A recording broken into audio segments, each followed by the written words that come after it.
মিজান ভাইয়ের আগমন শুভেচ্ছা স্বাগতম।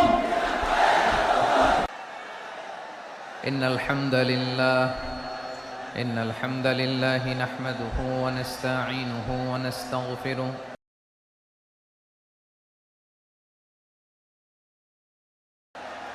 ومن يضلل فلا هادي له أي فلن تجد له وليا مرشدا ونشهد أن لا إله إلا الله وحده لا شريك له هو الذي لا ضد له ولا ند له لا مثل له ولا مثيل له لا وزير له ولا كفيل له لا شبه له ولا شبيه له لا ولد له ولا والد له وهو الواحد الفرد الصمد لم يلد ولم يولد ولم يكن له كفوا أحد ونشهد أن سيدنا ونبينا وحبيبنا وبشيرنا ونذيرنا وطبيبنا وطبيب أرواحنا وحبيبنا وحبيب ربنا محمدًا عبد الله ورسوله أرسله بالحق بشيرا ونذيرا وداعيا إلى الله بإذنه وسراجا منيرا أما بعد فقد قال الله تعالى في كلامه المجيد وفي فرقانه الحميد أعوذ بالله من الشيطان الرجيم بسم الله الرحمن الرحيم ولقد كرمنا بني آدم وحملناهم في البر والبحر ورزقناهم من الطيبات وفضلناهم على كثير ممن خلقنا تفضيلا إن الله وملائكته يصلون على النبي يا أيها الذين آمنوا صلوا عليه وسلموا تسليما اللهم صل على محمد وعلى آل محمد كما صليت على إبراهيم وعلى آل إبراهيم إنك حميد مجيد اللهم بارك على محمد وعلى آل محمد كما باركت على إبراهيم وعلى آل إبراهيم إنك حميد مجيد সকল প্রশংসার মালিককে সকল ক্ষমতার উৎসকে কেউ যেটা পারে না পারে কে কেউ যেটা দেখে না দেখে কে সে আল্লাহর দরবারে আমরা শুকর গুজার হচ্ছি আমরা সবাই পড়ছি কালিমাতুশ শুকর আলহামদুলিল্লাহ সবাই একসাথে গলা ছেড়ে দিয়ে আওয়াজ করে পড়ুন রব্বানা লাকাল হামদ হামদান কাসীরান তাইয়িবান মুবারাকান ফীহি ইয়া রাব্বি লাকাল হামদু কামা ইয়ানবাগি লিজালালি ওয়াজহিকা ওয়া আযীমি সুলতানিকা লাকাল হামদু বিল ঈমান লাকাল হামদু বিল ইসলাম লাকাল হামদু বিল কুরআন। আল্লাহ রাব্বুল ইজ্জা ওয়াল জালালের দরবারে শুকরিয়া জ্ঞাপনের পাশাপাশি আমি আজকের এই প্রোগ্রামের অর্গানাইজিং কমিটিকে অন্তরের অন্তঃস্থল থেকে ধন্যবাদ জানাতে চাই যে আদ-দ্বীন ফাউন্ডেশন অথরিটি তারা 3 দিন ব্যাপী যশোরের পুলের হাটে এরকম চমৎকার গোছানো ওয়েল অর্গানাইজড একটা তাফসীরুল কোরআনের প্রোগ্রামের আয়োজন করেছে। আমি আল্লাহর শুকরিয়া জ্ঞাপনের পাশাপাশি তাদেরকে আমার অন্তরের অন্তঃস্থল থেকে শুকরিয়া, ধন্যবাদ এবং মোবারকবাদ জানাতে চাই। আজকের প্রোগ্রামে উপস্থিত আছেন বৃহত্তর খুলনা বিভাগের ব্যবসায়ী ভাইয়েরা, কর্মজীবী ভাইয়েরা, ছাত্র ভাইয়েরা, পর্দার আড়ালে মহিলা প্যান্ডেলে আমার মায়েরা, বোনেরা। উপস্থিত আছেন কওমি মাদ্রাসার মুহতামিম বৃন্দ, আলিয়া মাদ্রাসার প্রিন্সিপাল হুজুর, শিক্ষকবৃন্দ, ছাত্রবৃন্দ, ইমাম সাহেব, খতিব সাহেব, মুয়াজ্জিন সাহেব, আইন শৃঙ্খলায় কর্মরত ভাইয়েরা, ভলান্টিয়ার্স, মিডিয়া কর্মী, সাংবাদিক বন্ধুরা, ইউটিউবার্স, আমি সবাইকে অন্তরের অন্তঃস্থল থেকে শুভেচ্ছা জানিয়ে শুরু করতে চাই। 9টা প্যান্ডেল আছে, এখানে ধাক্কাধাক্কির কোনো মানি হয় না। তোমরা ধাক্কাধাক্কি করবা এই জন্য প্যান্ডেল করা হয় নাই 9টা। বসো, কোনো কথা নাই, বসো বসো। কানগুলো খরগোশের কানের মতো খাড়া করো, কোনো আওয়াজ নাই, আওয়াজ নাই, কোনো আওয়াজ নাই। এই যে প্রিয় ভাইয়েরা, আল্লাহর ওয়াস্তে চুপ করুন। যশোরের ভাইয়েরা, আল্লাহর ওয়াস্তে চুপ করুন। আমি 10 থেকে 0 গুনবো, এরপরে যদি আওয়াজ হয় চলে যাব, আমি চলে যাব, কিন্তু কোনো আওয়াজ নাই। আমি কিছু জিজ্ঞেস করলে উত্তর দেওয়ার সময় গলা ফাটায় আওয়াজ করতে হবে, ঠিক কিনা? বাস, এর বাইরে আর আওয়াজ নাই। 10 থেকে 0 গুনবো, হয় বসো, নয় অন্য প্যান্ডেলে যাও, কোনো আওয়াজ হবে না। 10, 9, 8, 7,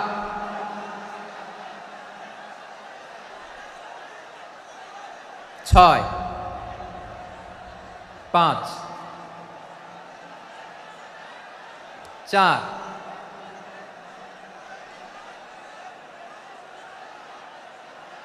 3, 2,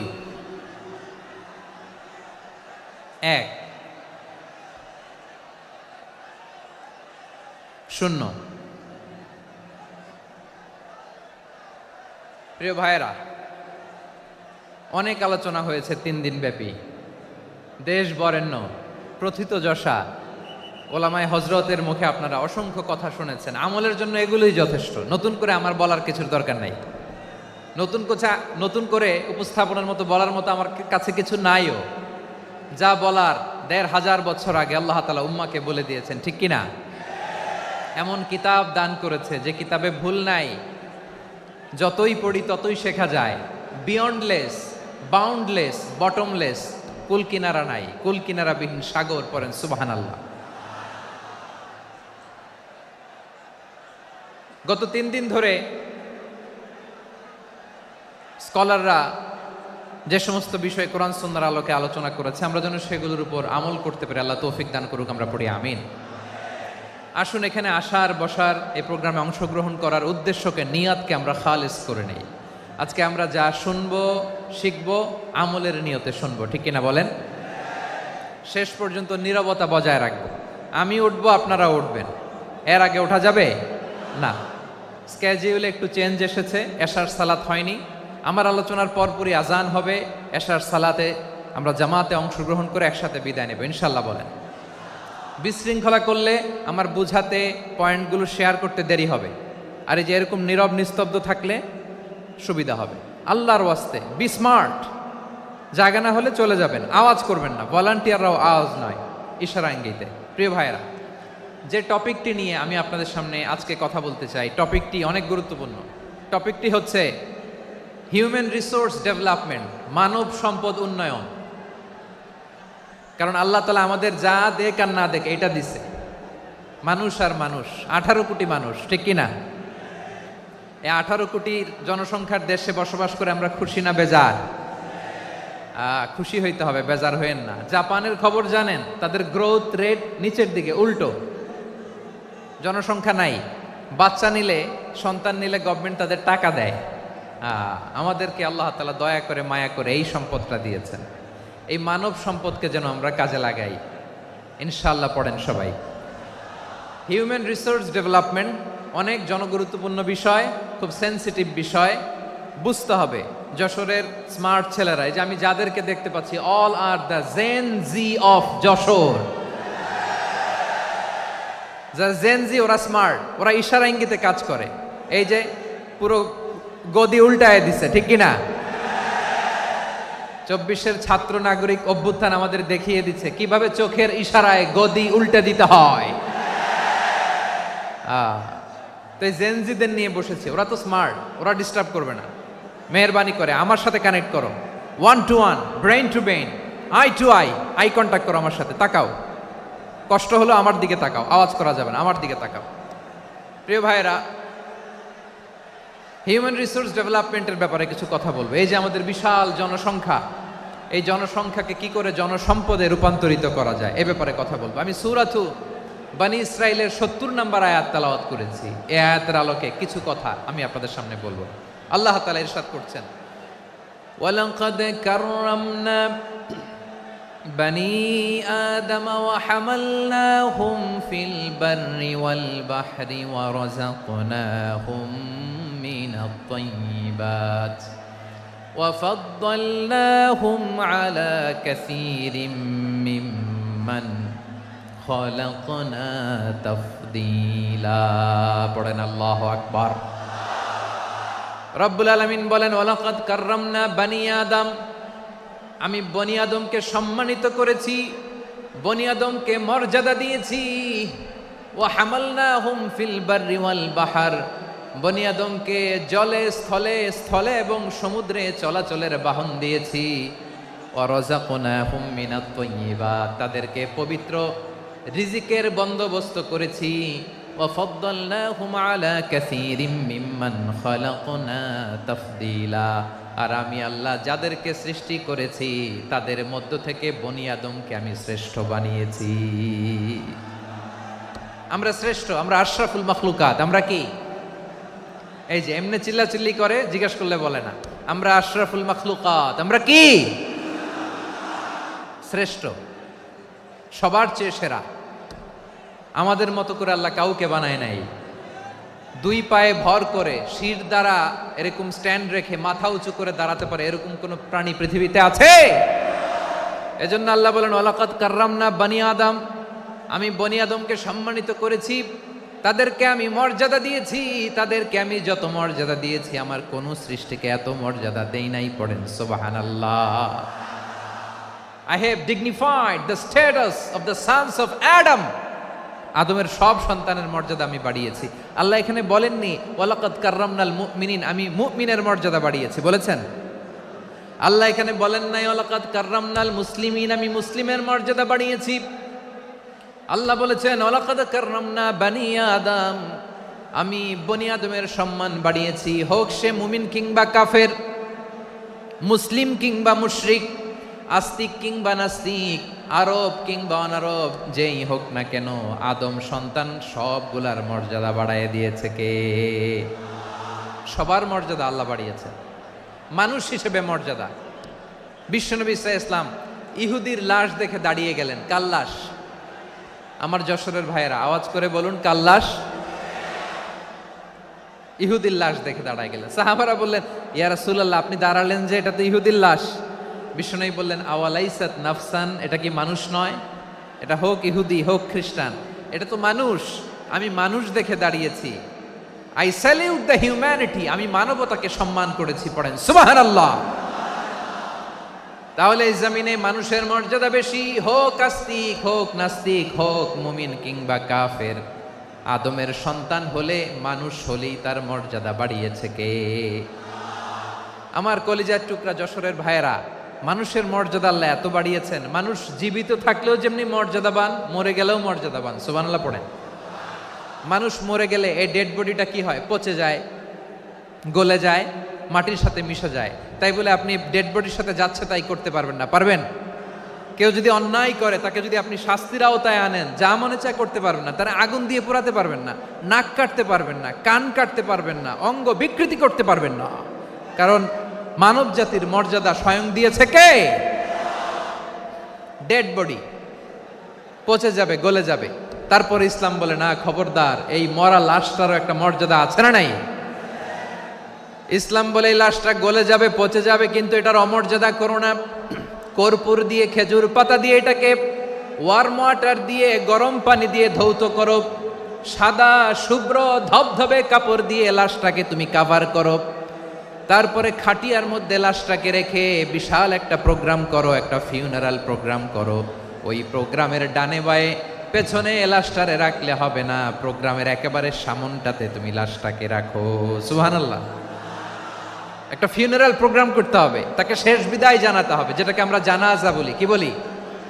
জানাজা মানে মাইয়েতের জন্য দোয়া, তার জন্য দোয়া করা হয়। তাকে একটা সিস্টেমেটিক অর্ডারে কবরে রাখা হয়, সুন্দরভাবে সেটাকে কবরস্থ করা হয়, মাটি দেয়া হয়, পানি দেয়া হয়। তার মানে মরে গেলেও মানুষের সম্মান বাড়ায় দিয়েছে কে? এজন্য আল্লাহ বললেন, ওয়ালাকাদ কাররামনা বানি আদম, বনি আদমের সম্মান মর্যাদা আমি আল্লাহ বাড়িয়ে দিয়েছি। মানুষের সম্মানে তুমি কখনো আঘাত করো না, ঠিক কি না? তাহলে ভাই, প্রথম মেসেজ হচ্ছে, the first and foremost message tonight to the people of Jashore. Allah বলেন, I have dignified the status of son of Adam. আমি বনি আদম সবার মর্যাদা বাড়িয়ে দিয়েছি, হোক আস্তিক নাস্তিক, হোক কাফের কিংবা মুশরিক, তার মর্যাদা বাড়াই দিছে কে? যখন বন্যা হয়, আমরা ত্রাণ নিয়ে যাই, আমরা শুধু মুসলমানদেরকে ত্রাণ দেই নাকি? হ্যাঁ, আমরা মুসলমানকেও দেই, অমুসলমানকেও দেই, হিন্দুকেও দেই, বৌদ্ধকেও দেই। যেখানেই মানবতা বিপন্ন, সেখানে ইসলামের হেল্পিং হ্যান্ড আছে না নাই? সুবহানাল্লাহ। কি দিন আমরা পেয়েছি, কি বিধান আমরা পেয়েছি। ওয়ালাকাদ কাররামনা বানি আদম, আমি বনি আদমকে সম্মানিত করেছি।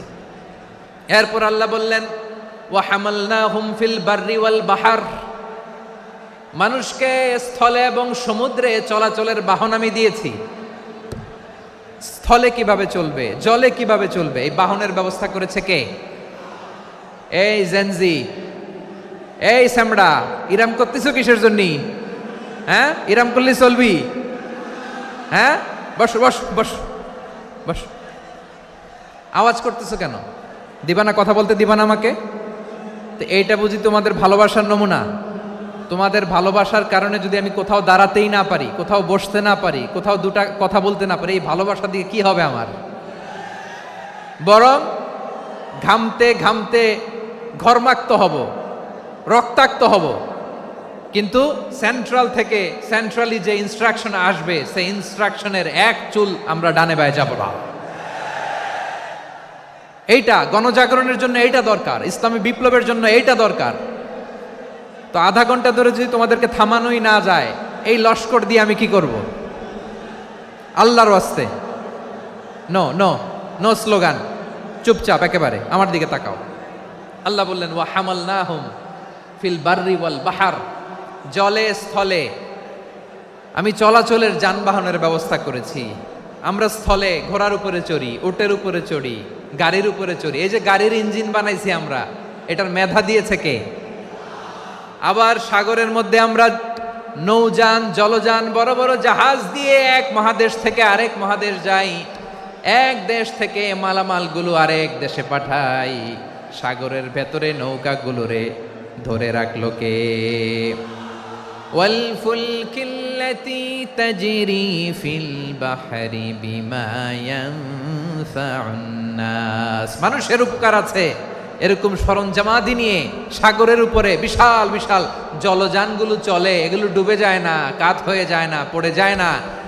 এগুলোকে স্থিতিস্থাপকতাকে ঠিক করে রাখলো কে? আপনারা জাহাজ দেখেছেন? জাহাজ, হ্যাঁ, বাড়ি চট্টগ্রাম হইলে দেখতে পারতেন। দেখছেন? বিশাল বিশাল জাহাজ, বিশাল জাহাজ মালামাল নিয়ে এক মহাদেশ থেকে আরেক মহাদেশে যায়। গত মাসে আমার জাপান সফর ছিল। এই যে বাংলাদেশে যে গাড়িগুলো চালান, বেশিরভাগ গাড়ি আসে কিন্তু জাপান থেকে। হাজার হাজার গাড়ি একটা জাহাজ বহন করতে পারে, হাজার হাজার গাড়ি। এটার সাগরের মধ্যে ভাসাইলো কে? সবাই বলুন, ভাসালো কে?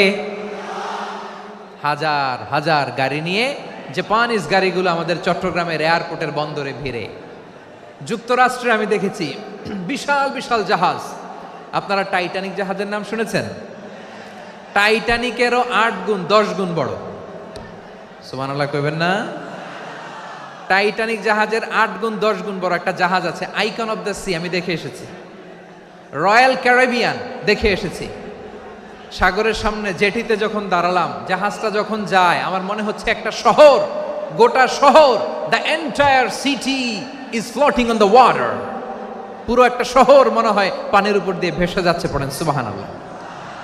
এই যে আইকন অফ দ্য সি, এই ক্রুজ, এই জাহাজটা, এটার ভিতরে স্টেডিয়াম আছে। কিসের ভিতরে স্টেডিয়াম? কথা বুঝে নাই বোধহয়। স্টেডিয়াম কিসের ভিতর? সুইমিং পুল আছে, শপিং মল আছে, রেস্টুরেন্ট আছে, ক্লাব আছে, 3000 4000 রুম বিশিষ্ট, কক্ষ বিশিষ্ট হোটেল আছে। এই সবগুলোর নিয়ে এগুলো চলে সাগরের এই দোলার মধ্যে, জলোচ্ছ্বাসের মধ্যে। এই সাগরের ভেতরে এই জাহাজগুলোর ভাষায় রাখছে কে? সূরাতুর আর রহমানে আল্লাহ তাআলা বললেন, ওয়ালাহুল জাওয়ারিল মুনশাআতু ফিল বাহরি কাল আ'লাম ফাবিআইয়ি আলা, সবাই পড়েন, ফাবিআইয়ি আলাই রাব্বিকুমা তুকাযযিবান। পাহাড় সম বড় বড় জাহাজগুলো মাল বোঝাই করে সাগরের মধ্যে ভেসে বেড়ায়। এগুলো দিয়ে মালামাল বহন করা যায়। মানুষরা এক দেশ থেকে আরেক দেশে যায়। এই জাহাজগুলোর সাগরের ভেতরে ভাসায় রাখলো কে? এই আয়াতের ভেতরে আল্লাহ তাআলা সূরাত বানী ইসরাঈলের এই চমৎকার আয়াতের ভেতরে আল্লাহ তাআলা বেসিকলি মানব জাতির প্রতি তার 4টি স্পেশাল অনুগ্রহের কথা বলেছেন। কয়টি? 2টা বলে ফেলছি। 1 নাম্বার, ওয়ালাকাদ কাররামনা বানি আদম, আমি বনি আদমের সম্মান বাড়াইছি। নাকি মুসলমানদের? নাকি মুসল্লিদের? কার সম্মান বাড়িয়েছি? বনি আদমের। তাহলে human dignity, the first part of the verse talks about the human dignity. 2 number অংশে আল্লাহ তাআলা বললেন, ওয়া হামালনাহুম ফিল বাররি ওয়াল বাহর, স্থলে এবং সমুদ্রে আমি তাদের জন্য চলাচলের বাহন দিয়েছি। সুবহানাল্লাহ। তার মানে smooth movement on land and sea, জলে এবং স্থলে যাতে আমরা স্মুথলি মুভ করতে পারি আল্লাহ তাআলা দিয়েছেন। 3 নম্বরে আল্লাহ তাআলা বললেন, ওয়া রাযাকনাহুম মিনাত তাইয়্যিবাত, মানুষের জন্য আমি পবিত্র রিজিকের ব্যবস্থা করেছি। জলে এবং স্থলে যত প্রাণী আছে সবগুলা প্রাণীকে রিজিক দেয় কে? আমাদেরকে রিজিক দেয় কে? সাগরের মাছগুলোকে, বড় বড় তিমি মাছগুলোরে রিজিক দেয় কে? বাতাসের মধ্যে ভেসে বেড়ানো বড় বড় পাখিগুলো, স্ক্যান্ডিনেভিয়ান কান্ট্রি থেকে লক্ষ লক্ষ কোটি কোটি পাখিগুলো যে এক দেশ থেকে আরেক দেশে ট্রান্সফার হয়, এগুলোর রিজিক দেয় কে? রব্বুল আলামিন বলেন, ওয়ামা মিন দাব্বাতিন ফিল আরদি ইল্লা আলাল্লাহি রিজকুহা ওয়া ইয়ালামু মুস্তাকাররাহা ওয়া মুস্তাওদাআহা কুল্লুম ফি কিতাবিম মুবিন। আল্লাহু আকবার। রব্বুল আলামিন বলেন, ভূপৃষ্ঠে বিচরণশীল যত প্রাণী আছে সব প্রাণীগুলোকে আমি আল্লাহ আমার নিজের কুদরতে রিজিকের বন্দোবস্ত করি। এই প্রাণীগুলো কোথায় থাকে, কোথায় যায়, সব জায়গায় আমি রিজিক পৌঁছে দেই। রিজিক কেউ দিতে পারে না, রিজিকের মালিক কে? রিজিকের মালিক তিনি আল্লাহ। এজন্য আল্লাহ তাআলা বললেন, ওয়া রাযাকনাহুম মিনাত তাইয়্যিবাত। এরপরে আল্লাহ বললেন, ওয়া ফাদ্দালনাহুম আলা কাসীরিম মিম্মান খালাকনা তাফদীলা।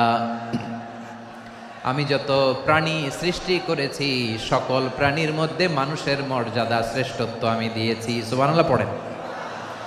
তাহলে এক নম্বরে আল্লাহ বললেন আমি বনি আদমের মর্যাদা বাড়ালাম। এরপরে বললেন স্থলে এবং সমুদ্রে চলাচলের জন্য যানবাহন দিলাম। 3 নম্বরে আল্লাহ বললেন পবিত্র রিজিকের ব্যবস্থা করে দিলাম।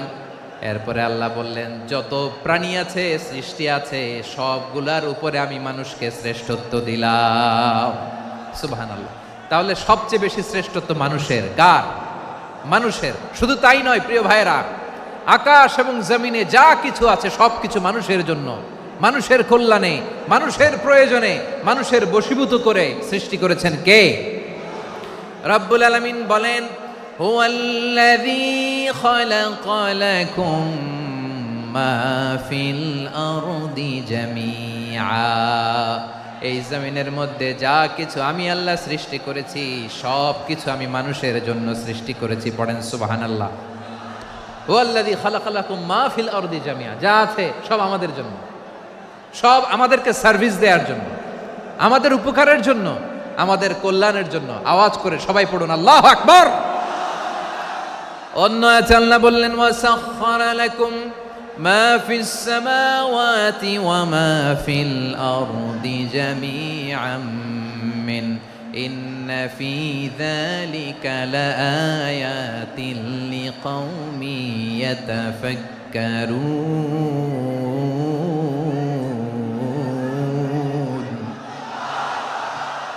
প্রথমে আয়াতে আল্লাহ বললেন জমিনে যা আছে সব তোমাদের কল্যাণে আমি সৃষ্টি করলাম।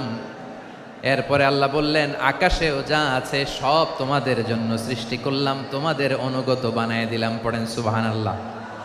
মানুষের কি ব্রেইন দেখেন, মানুষ জমিন ছেড়ে আকাশে চলে যায়। পাখি দেখে মানুষের শখ হলো পাখি যেহেতু উঠতে পারে আমরাও পারবো। অরবিল রাইট, উইলবার রাইট, 2 ভাই মিলে আঁকাঝোঁকা করতে করতে করতে করতে প্লেন বানায় ফেললো। কোন সুবহানাল্লাহ। এখন পাখিও ওরে, আমরাও ওরি।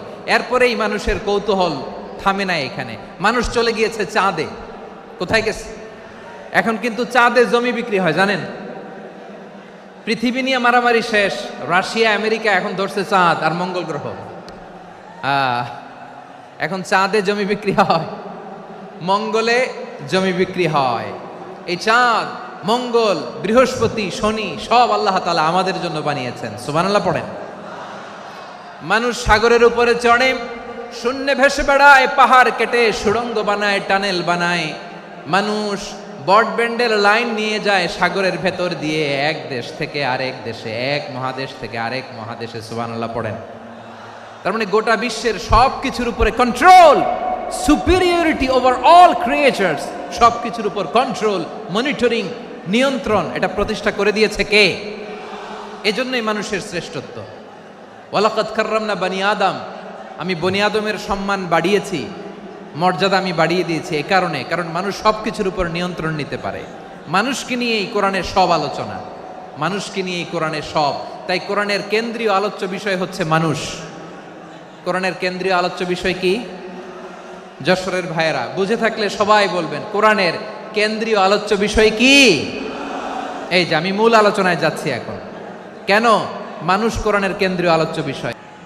যশোর আওয়াজ করে বলো, কোরআনের কেন্দ্রীয় আলোচ্য বিষয় কি? মানুষ। এই মানুষ কোরআনের কেন্দ্রীয় আলোচ্য বিষয়। মানুষকে আল্লাহ স্বাধীনতা দিয়েছেন। ফামান শাআ ফালইউমিন ওয়া মান শাআ ফালইয়াকফুর। চাইলে মুমিন হতে পারো, চাইলে কাফের হতে পারো, তোমার ইচ্ছা। তবে জেনে রাখো মুমিন হলে পাবা জান্নাত, কাফির হলে পাবা জাহান্নাম। নাও দ্য ডিসিশন ইজ ইয়ার্স। সিদ্ধান্ত তোমার, জান্নাতে যাবা না জাহান্নামে যাবা। যশোরের ভাইয়েরা আওয়াজ করে বলুন, কই যেতে চান, জান্নাতে না জাহান্নামে? ডান দিকে না বাম দিকে? ডানপন্থী না বামপন্থী? চিল্লা চিল্লি না চুপচাপ? চুপচাপ কয়ে আবার চিল্লাচিল্লি শুরু করেছে। মাশাআল্লাহ, গুরুত্বপূর্ণ কথা বাকি আছে, আমাকে সহযোগিতা করতে হবে। মাশাআল্লাহ, এই তো ঠান্ডা হয়েছে। হ্যাঁ ঠিক আছে ঠিক আছে ঠিক আছে। মানুষকে আল্লাহ এত স্বাধীনতা দিয়েছেন, মানুষ চাইলে অনেক ভালো হইতে পারে। ভালোর রাস্তাও খোলা, খারাপ হওয়ার রাস্তাও খোলা। ভালো হইলে মানুষ অনেক ভালো, খারাপ হইলে অনেক খারাপ। ভালো হইলে সবচেয়ে ভালো, খারাপ হইলে সবচেয়ে খারাপ।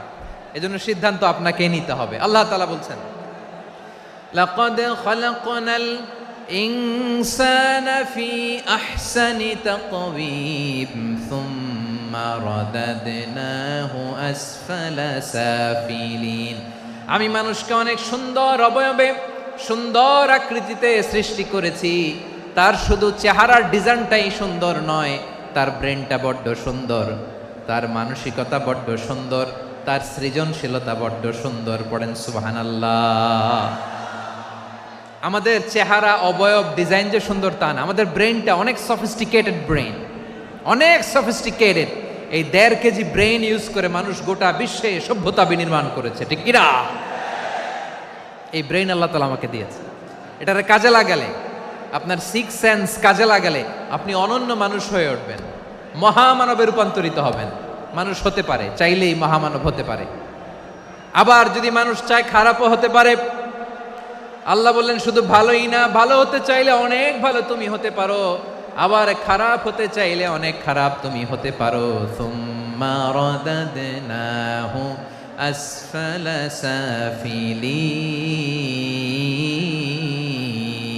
সাফিলিন। খারাপ হলে একেবারে খারাপ হতে পারো, নিকৃষ্ট হলে একেবারে নিকৃষ্ট হতে পারো, ভালো হলেও ভালো হতে পারো। কোন সুবহানাল্লাহ। এবার আওয়াজ করে বলুন, ভালো হতে চাই না খারাপ, শ্রেষ্ঠ না নিকৃষ্ট? মানুষ ভালো হলে মানুষ ফেরেশতার চেয়েও ভালো, মানুষ খারাপ হলে সে পশুর চেয়েও খারাপ। কথা ঠিক কিনা বলেন? ভালো হলে ফেরেশতার চেয়েও ভালো, খারাপ হলে পশুর চেয়েও নিকৃষ্ট। তার মানে শ্রেষ্ঠত্বে, মানুষ শ্রেষ্ঠত্বে ফেরেশতাকে হার মানায়, আর অধপতনে শ্রেষ্ঠত্বে ফেরেশতাকে ছাড়িয়ে যায়, আর অধপতনে পশুকেও হার মানায়। আই রিপিট, আমি আবারও বলছি, মানুষ শ্রেষ্ঠত্বে ফেরেশতাকে ছাড়িয়ে যায়, আর অধপতনে সে পশুকেও হার মানায়। আওয়াজ করে বলতে হবে ঠিক কিনা? এটার প্রমাণ কি? মানুষ শ্রেষ্ঠ হইলে যে ফেরেশতার চেয়েও সেরা, তার প্রমাণ কি? আল্লাহ তাআলা বলছেন, ওয়া ইয কুলনা লিল মালাইকাতি ইসজুদু লি আদম ফাসাজাদু ইল্লা ইবলিস আবা ওয়াস্তাকবারা ওয়া কানা মিনাল কাফিরিন। আল্লাহ বলেন, স্মরণ করো সে সময়ের কথা যখন আমি ফেরেশতাদেরকে বললাম, ও ফেরেশতারা আদমকে সেজদা দাও। সব ফেরেশতারা সম্মান সূচক সেজদা আদমকে দিল, তারা আদমের জন্য সেজদায় লুটিয়ে পড়লো, একজন ছাড়া, তার নাম ইবলিস। আওয়াজ করে বলেন তার নাম কি? সে অহংকার প্রদর্শন করলো, সে কাফের হয়ে গেল, বাকি সব ফেরেশতারা সেজদা দিল। সুবহানাল্লাহ। আবার আদম আলাইহিস সালামকে আল্লাহ জিজ্ঞেস করলেন, সব বলে দিল উত্তর, কিন্তু ফেরেশতাদেরকে একই প্রশ্ন জিজ্ঞেস করলেন, তারা উত্তর করতে পারে নাই। তার মানে এর মধ্য দিয়ে প্রমাণিত হয়, মানুষ ভালো হলে ফেরেশতার চেয়েও ভালো, ফেরেশতার চেয়েও মানুষের মর্যাদা বাড়িয়ে দিয়েছে কে? সব নূরের ফেরেশতা যখন মাটির আদমকে সেজদা দেয়, এটা প্রমাণ করে ফেরেশতার চেয়েও মানুষের মর্যাদা বাড়িয়ে দিয়েছে কে? তুমি মাটির আদমকে প্রথম সৃষ্টি করিয়া ঘোষণা করিয়া দিলে শ্রেষ্ঠ বলিয়া, তাই তো নূরের ফেরেশতা করে আদমকে সেজদা। ঠিক কিনা বলেন? তাই তো নূরের ফেরেশতা করে আদমকে সেজদা, সবার চেয়ে সম্মান দিলে মাটির আদমকে। আল্লাহু আল্লাহু তুমি জাল্লে জালালুহু, শেষ করা তো যায় না গে তোমার গুণগান। পড়েন না? পড়েন। আল্লাহু আল্লাহু তুমি জাল্লে জালালুহু, শেষ করা তো যায় না গে তোমার গুণগান। আল্লাহু আল্লাহু, আল্লাহু আকবার। আদমের মর্যাদা বেশি, মানুষের মর্যাদা বেশি, মানুষ শ্রেষ্ঠ, তার প্রমাণ নূরের ফেরেশতা মাটির আদমকে সেজদা করে। আওয়াজ করে বলেন ঠিক কিনা? তাহলে মানুষ ভালো হলে ফেরেশতার চেয়ে ভালো, আবার মানুষ যদি খারাপ হয় সে পশুর চেয়েও খারাপ, অধপতনে পশুত্বকে হার মানায়। তার প্রমাণ, তার প্রমাণ কি? তার প্রমাণ হচ্ছে যশোরের ভাইরা দেখবেন পত্রিকায় নিউজ পেপারে মাঝে মাঝে এরকম দেখা যায়, এক মানুষ আরেক মানুষকে হত্যা করে 20 টুকরা করে বস্তার ভিতরে ভরেছে। আপনারা এই নিউজ পড়েন নাই না? দেখেন নাই? দেখছেন? মানুষ মানুষকে হত্যা করে কয় টুকরা? জোরে বলেন। এখানেই ক্ষান্ত হয় না, আবার কোথায় ভরছে? বস্তার ভেতরে। আচ্ছা, বুঝে থাকলে আওয়াজ করে বলেন, কোনদিন শুনছেন একটা হাতি আর একটা হাতিকে হত্যা করে 20 টুকরা করছে, এরপরে বস্তার ভিতরে ভরছে? হইছে? তাহলে দেখেন, মানুষ যদি খারাপ হয় সে পশুকেও হার মানায়। চিল্লায় বলো ঠিক কিনা? এমনও দুশ্চরিত্র মানুষ আছে যার যার নজর থেকে 6 মাসের ছোট্ট মেয়ে থেকে শুরু করে 80 বছরের বৃদ্ধারাও নিরাপদ নয়। পশুকেও হার মানে। মানুষের ঘর জ্বালিয়ে পুড়ে মেসাকার করে দেয়, জনপদের পর জনপদ জ্বালায় দেয়, এরকম আছে না নাই? বোমা মেরে শহরগুলো উড়িয়ে দেয়। এই যে ইসরায়েল গাজার মধ্যে যে অ্যাটাক করেছে, এরা মসজিদ মানে নাই, মসজিদে বম ফেলেছে। এরা খ্রিস্টানদের চার্চ গির্জা মানে নাই, গির্জায় বম ফেলেছে। পৃথিবীর ইতিহাসে never happened in the history of the world that someone bombed on a hospital, on a ICU center. এমন হাসপাতাল যেখানে আইসিইউর রোগীরা আছে, ওই হাসপাতালের উপরও ইসরায়েলি সৈনিকেরা বোমা মেরেছে। জোরে বলেন ঠিক কিনা? এরা মানুষ? আওয়াজ করে বলেন, এরা মানুষ না। প্রিয় ভাইয়েরা, চোখ কান নাক মুখ থাকলেই মানুষ না। যা সামনে দেখেন এগুলো সব মানুষ না, এগুলো জনসংখ্যা। এগুলো কি? সবাই বলুন, এগুলো কি? বাড়ছে জনসংখ্যা, কমছে মানুষ। বাড়ছে জনসংখ্যা, কমছে। এই দুনিয়া এখন তো আর সেই দুনিয়া নাই, মানুষ নামের মানুষ আছে দুনিয়া বোঝাই, সেই মানুষের ভিড়ে আমার আসল মানুষ নাই। ঠিক কিনা? আসল মানুষের বড্ড অভাব, আসল মানুষের বড্ড অভাব। আমার ভাইয়েরা, মানুষ খারাপ হলে পশুকেও হার মানায়। মানুষে পার্থক্য আছে। নাক কান চোখ মুখ থাকলেই মানুষ নয়। বাড়ছে জনসংখ্যা, কমছে মানুষ। চিল্লায় বলো ঠিক কিনা? তাহলে আমরা বুঝলাম, মানুষ ভালো হলে অনেক ভালো, খারাপ হলে অনেক খারাপ। ও আমার কলিজার টুকরা যশোরের ভাইয়েরা, আসুন না 3 দিন ব্যাপী এই তাফসিরুল কোরআনের ঐতিহাসিক প্রোগ্রাম থেকে আমরা সিদ্ধান্ত নেই, আমরা ভালো মানুষ হব নাকি খারাপ মানুষ হব। কলিজা থেকে, প্রাণ থেকে আওয়াজ করে সবাই বলুন, ভালো মানুষ নাকি খারাপ মানুষ? ভালো মানুষ হইতে হবে। ভালো মানুষ যারা জগৎটাকে এনলাইটেন করবে, যারা এনলাইটেন করবে, যারা সত্যের বীর সেনানী হয়ে দাঁড়াবে, যারা সত্যের পক্ষে কথা বলবে, যারা জালিমের মসনদকে ভেঙে খান খান করে দেবে। এরকম হওয়ার দরকার আছে না নাই? এরকম ভালো মানুষ আমরা হতে চাই কি চাই না? মানুষকে যত্ন নিলে মানুষ যে কত ভালো হয় আপনি কল্পনাও করতে পারবেন না।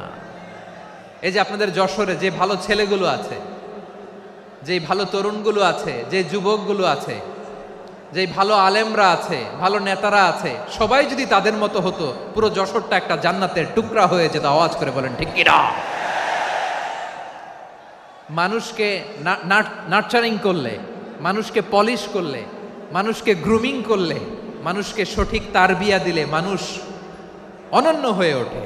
প্রতিটি মানুষ অনন্য। আমি অনন্য, আপনি অনন্য, আমরা সবাই অনন্য। সুবহানাল্লাহ বলেন। মানুষকে আল্লাহ তাআলা দিয়েছেন অসীম ক্ষমতা, অসীম ক্ষমতা। সুবহানাল্লাহ। একটা মানুষ পারে না এমন কিছু নাই, একটা মানুষ পারে না এমন কিছু নাই। বিশ্বাস করতে হবে, মানুষ যা কল্পনা করতে পারে ওইটা মানুষ করে দেখাতে পারে। যশোরের ভাইয়ের, আই রিপিট, আমি আবারও বলছি, এই চিল্লাচিল্লি করলে আমার এই গুরুত্বপূর্ণ কথা তোমরা মিস করবা, মিস করবা। কপাল পড়া হয়েও না, আওয়াজ করে কপাল পড়া হবে না। আমার দিকে তাকাও। মানুষ মানুষ যা কল্পনা করতে পারে সেটা মানুষ করে দেখাতে পারে। তুমি তোমার কল্পনার রাজ্যকে সাজাও, তোমাকে হারাতে পারে এমন কোন শক্তি আল্লাহর জমিনে নাই। তোমার কি শক্তি, কি সম্ভাবনা তুমি জানোই না মিয়া। তুমি এদিকে তাকাও কেন? তোমার রাস্তা তো ওই দূরে। তুমি কোথায় যাবে, আল্লাহ তোমার টেনে কোথায় নিয়ে যাবে তুমি কিছুই জানো না। প্ল্যান বিগ, ড্রিম বিগ, কল্পনার শক্তিকে বড় করো। মানুষ যা কল্পনা করতে পারে মানুষ তা করে দেখাতে পারে। মানুষের কাছে অসাধ্য কিছু নাই, মৃত্যু ছাড়া, অ্যাকসেপ্ট ডেথ, মৃত্যু ছাড়া মানুষ সবকিছুকে জয় করতে পারে। মৃত্যু ছাড়া যে কোনো অসাধ্যকে সাধন করার ক্ষমতা মানুষকে দিয়ে দিয়েছে কে? হারার জন্য তোমার জন্মই হয় নাই, তোমার জন্ম হয়েছে জিতার জন্য, বিজয়ের জন্য তোমার জন্ম। মানুষের শুরুটাই হয় বিজয় দিয়ে। যশোর, আওয়াজ করে বলো, মানুষের শুরু হয় কি দিয়ে? আমরা যখন আমার পিতার পৃষ্ঠদেশে ছিলাম, পিতার পৃষ্ঠদেশ থেকে শুক্রাণু যখন মায়ের গর্ভদেশে যেয়ে পড়ে, কতটা শুক্রাণু ভ্রমণ শুরু করে জানো? 20 কোটি শুক্রাণু। একবার সিমেন আউট হলে সেখানে 20 কোটি শুক্রাণু থাকে, ভ্রমণ শুরু করে। ওই 20 কোটি শুক্রাণুর মধ্য থেকে তুমি আমি আজকে এক বিকশিত শুক্রাণু মানব রূপে পৃথিবীতে এসেছি। সুবহানাল্লাহ। ওই 20 কোটি শুক্রাণুর প্রতিযোগিতায় সবাইরে পেছনে ফেলে সেদিন আমি সফল হয়েছিলাম, সেদিন আমি বিজয়ী হয়েছিলাম। সেদিন আমি এত ছোট ছিলাম, মাইক্রোস্কোপ দিয়েও আমার অস্তিত্ব টের পাওয়া যায় না। আমি এত তুচ্ছ ছিলাম, নগণ্য ছিলাম, আমার কান ছিল না, আমার চোখ ছিল না, আমার হাত ছিল না, আমার জন্য রিকমেন্ডেশন করার মতো মামু ছিল না, খালা ছিল না, কেউ ছিল না। তারপরেও ওই প্রতিযোগিতায়, ওই কম্পিটিশনে যখন আমারে কেউ হারাতে পারে নাই, আল্লাহর জমিনেও আমারে কেউ হারাতে পারে না। হারার জন্য তোমার জন্মই হয় নাই, তুমি আসছোই জিতার জন্য। সুবহানাল্লাহ। বিশ্বনবী বলেন, আন্নাসু মাআদিন কামাআদিনি যাহাবি ওয়াল ফিদ্দা খিয়ারুহুম ফিল জাহিলিয়াতি খিয়ারুহুম ফিল ইসলাম।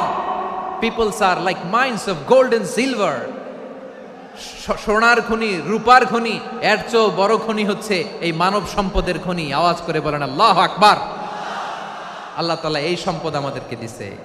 বিশ্বনবী বলেন, মানুষ হচ্ছে খনির মতো। খিয়ারুহুম ফিল জাহিলিয়াতি খিয়ারুহুম ফিল ইসলাম।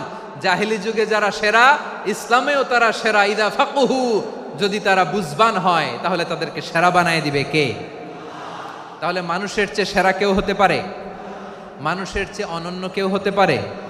মানুষকে কেউ হারাতে পারে? আওয়াজ করে বলো, তোমাকে কেউ হারাতে পারবে? এই সাহস জাগছে আজকের আলোচনা থেকে। আমি তুমি অনন্য, আমাকে তোমাকে হারায়া দেওয়া এত সহজ না, ঠিক কিনা? একটা কথা জীবনের সাথে সেট করে নিতে হবে, আমি জিতি নয় শিখি, আমি কখনো হারি না। জীবনের সাথে সেট করে নাও, জেনজি অফ যশোর, আমি কখনো হারি না, আমি হয় জিতি নয় শিখি। চিল্লায় বলো ঠিক কিনা? আমি কখনো হারি না, আমার হারানো এত সোজা না। কি সাহস জাগছে? বুকে সাহস জাগছে? তাকবীর পড়ো, লিল্লাহে তাকবীর। তাহলে বিশ্বনবী বললেন, নাসু মাআদিন, মানুষ হচ্ছে খনি।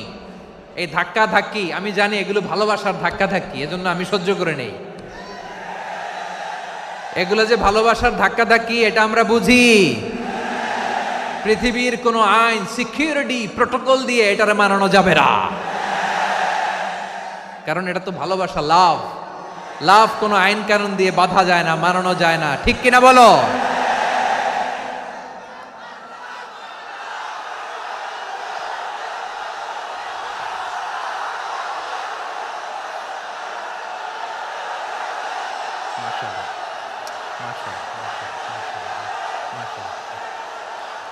ঠিক আছে, বসুন বসুন বসুন। আল নাসু মাআদিন, মানুষ হচ্ছে খনি। এই খনির যত্ন নিতে হবে। আমার মা বাবা যারা এসেছেন, আপনার ছেলে মেয়ের যত্ন নেন। আপনার ছেলের মধ্যে যে কি পটেনশিয়াল আপনি জানেন না। আপনার এই ছোট্ট অবুজ ছেলেটাই আগামী দিনের শায়েখ আহমদুল্লাহ হবে। আপনার হেফজখানায় পড়া ওই ছোট্ট ছেলেটাই আগামী দিনের আল্লামা মামুনুল হক হবে। আপনার ওই ছেলেটা আমির হামজা হবে, আব্দুল হাই সাইফুল্লাহ হবে। এভাবে বড় বড় আলেম হবে, তারা যুগশ্রেষ্ঠ আলেম হবে। সেই একদিন এই বাংলাদেশের পার্লামেন্টে যে বক্তব্য দিয়ে যশোরের পক্ষে কথা বলবে। আপনি জানেন না, কাউকে ছোট করবেন না, আপনি ওর কনফিডেন্স আপনি কমাবেন না, আপনি কমাতে পারেন না। প্যান্ডেলে আমার যে মা বোনেরা আছেন, ছেলে মেয়েদেরকে কখনো ছোট করে কথা বলবেন না। ও যে কোথায় যাবে আপনি জানেন না, আপনি মা হয়ে তাকে সাহস দিবেন, তার কল্পনার জগৎটাকে সাজাতে তাকে উৎসাহিত করবেন, ঠিক কিনা বলেন?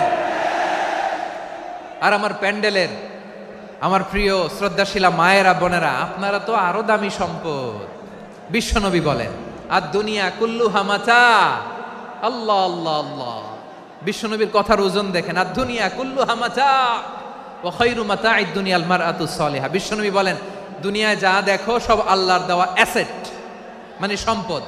আর এত অ্যাসেটের ভিড়ে সবচাইতে শ্রেষ্ঠ সম্পদ হচ্ছে নেককার নারী। সুবহানাল্লাহ। ভাইয়েরা বোনের সাথে খারাপ আচরণ করো না, সন্তান মায়ের সাথে খারাপ আচরণ করো না। আমাদের মায়েরা আমাদের asset, they are our priceless asset.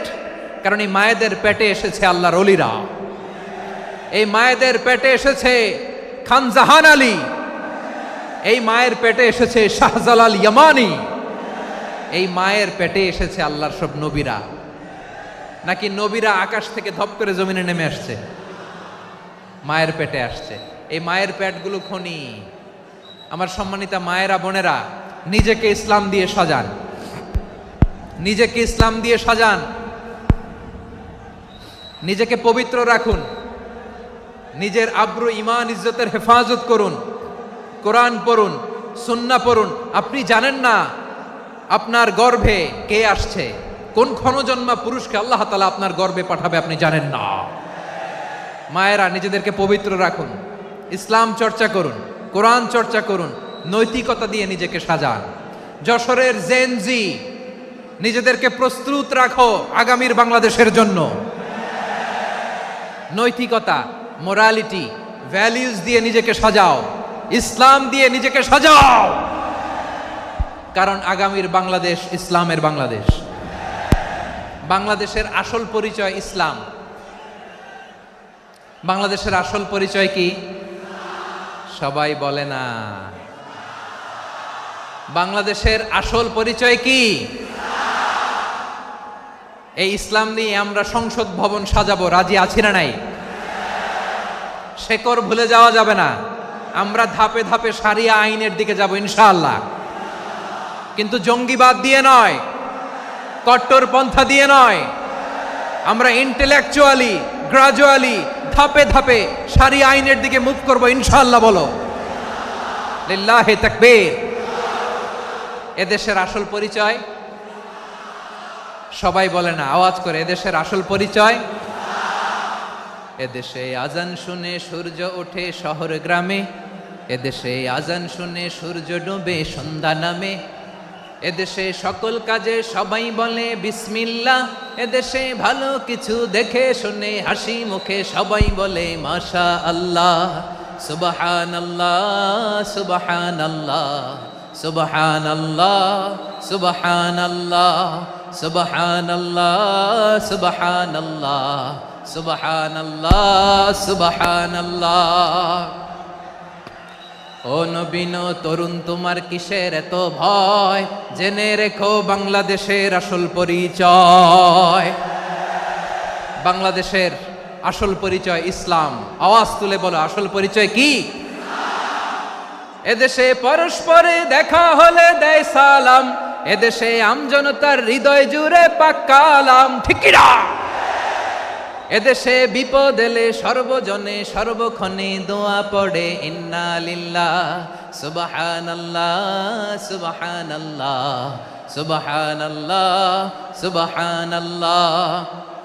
এদেশে আজান শুনে সূর্য ওঠে শহর গ্রামে, এদেশে আজান শুনে সূর্য ডুবে সন্ধ্যা নামে, এদেশে সকল কাজে সবাই বলে বিসমিল্লাহ, এদেশে ভালো কিছু দেখে শুনে হাসি মুখে সবাই বলে মাশা আল্লাহ।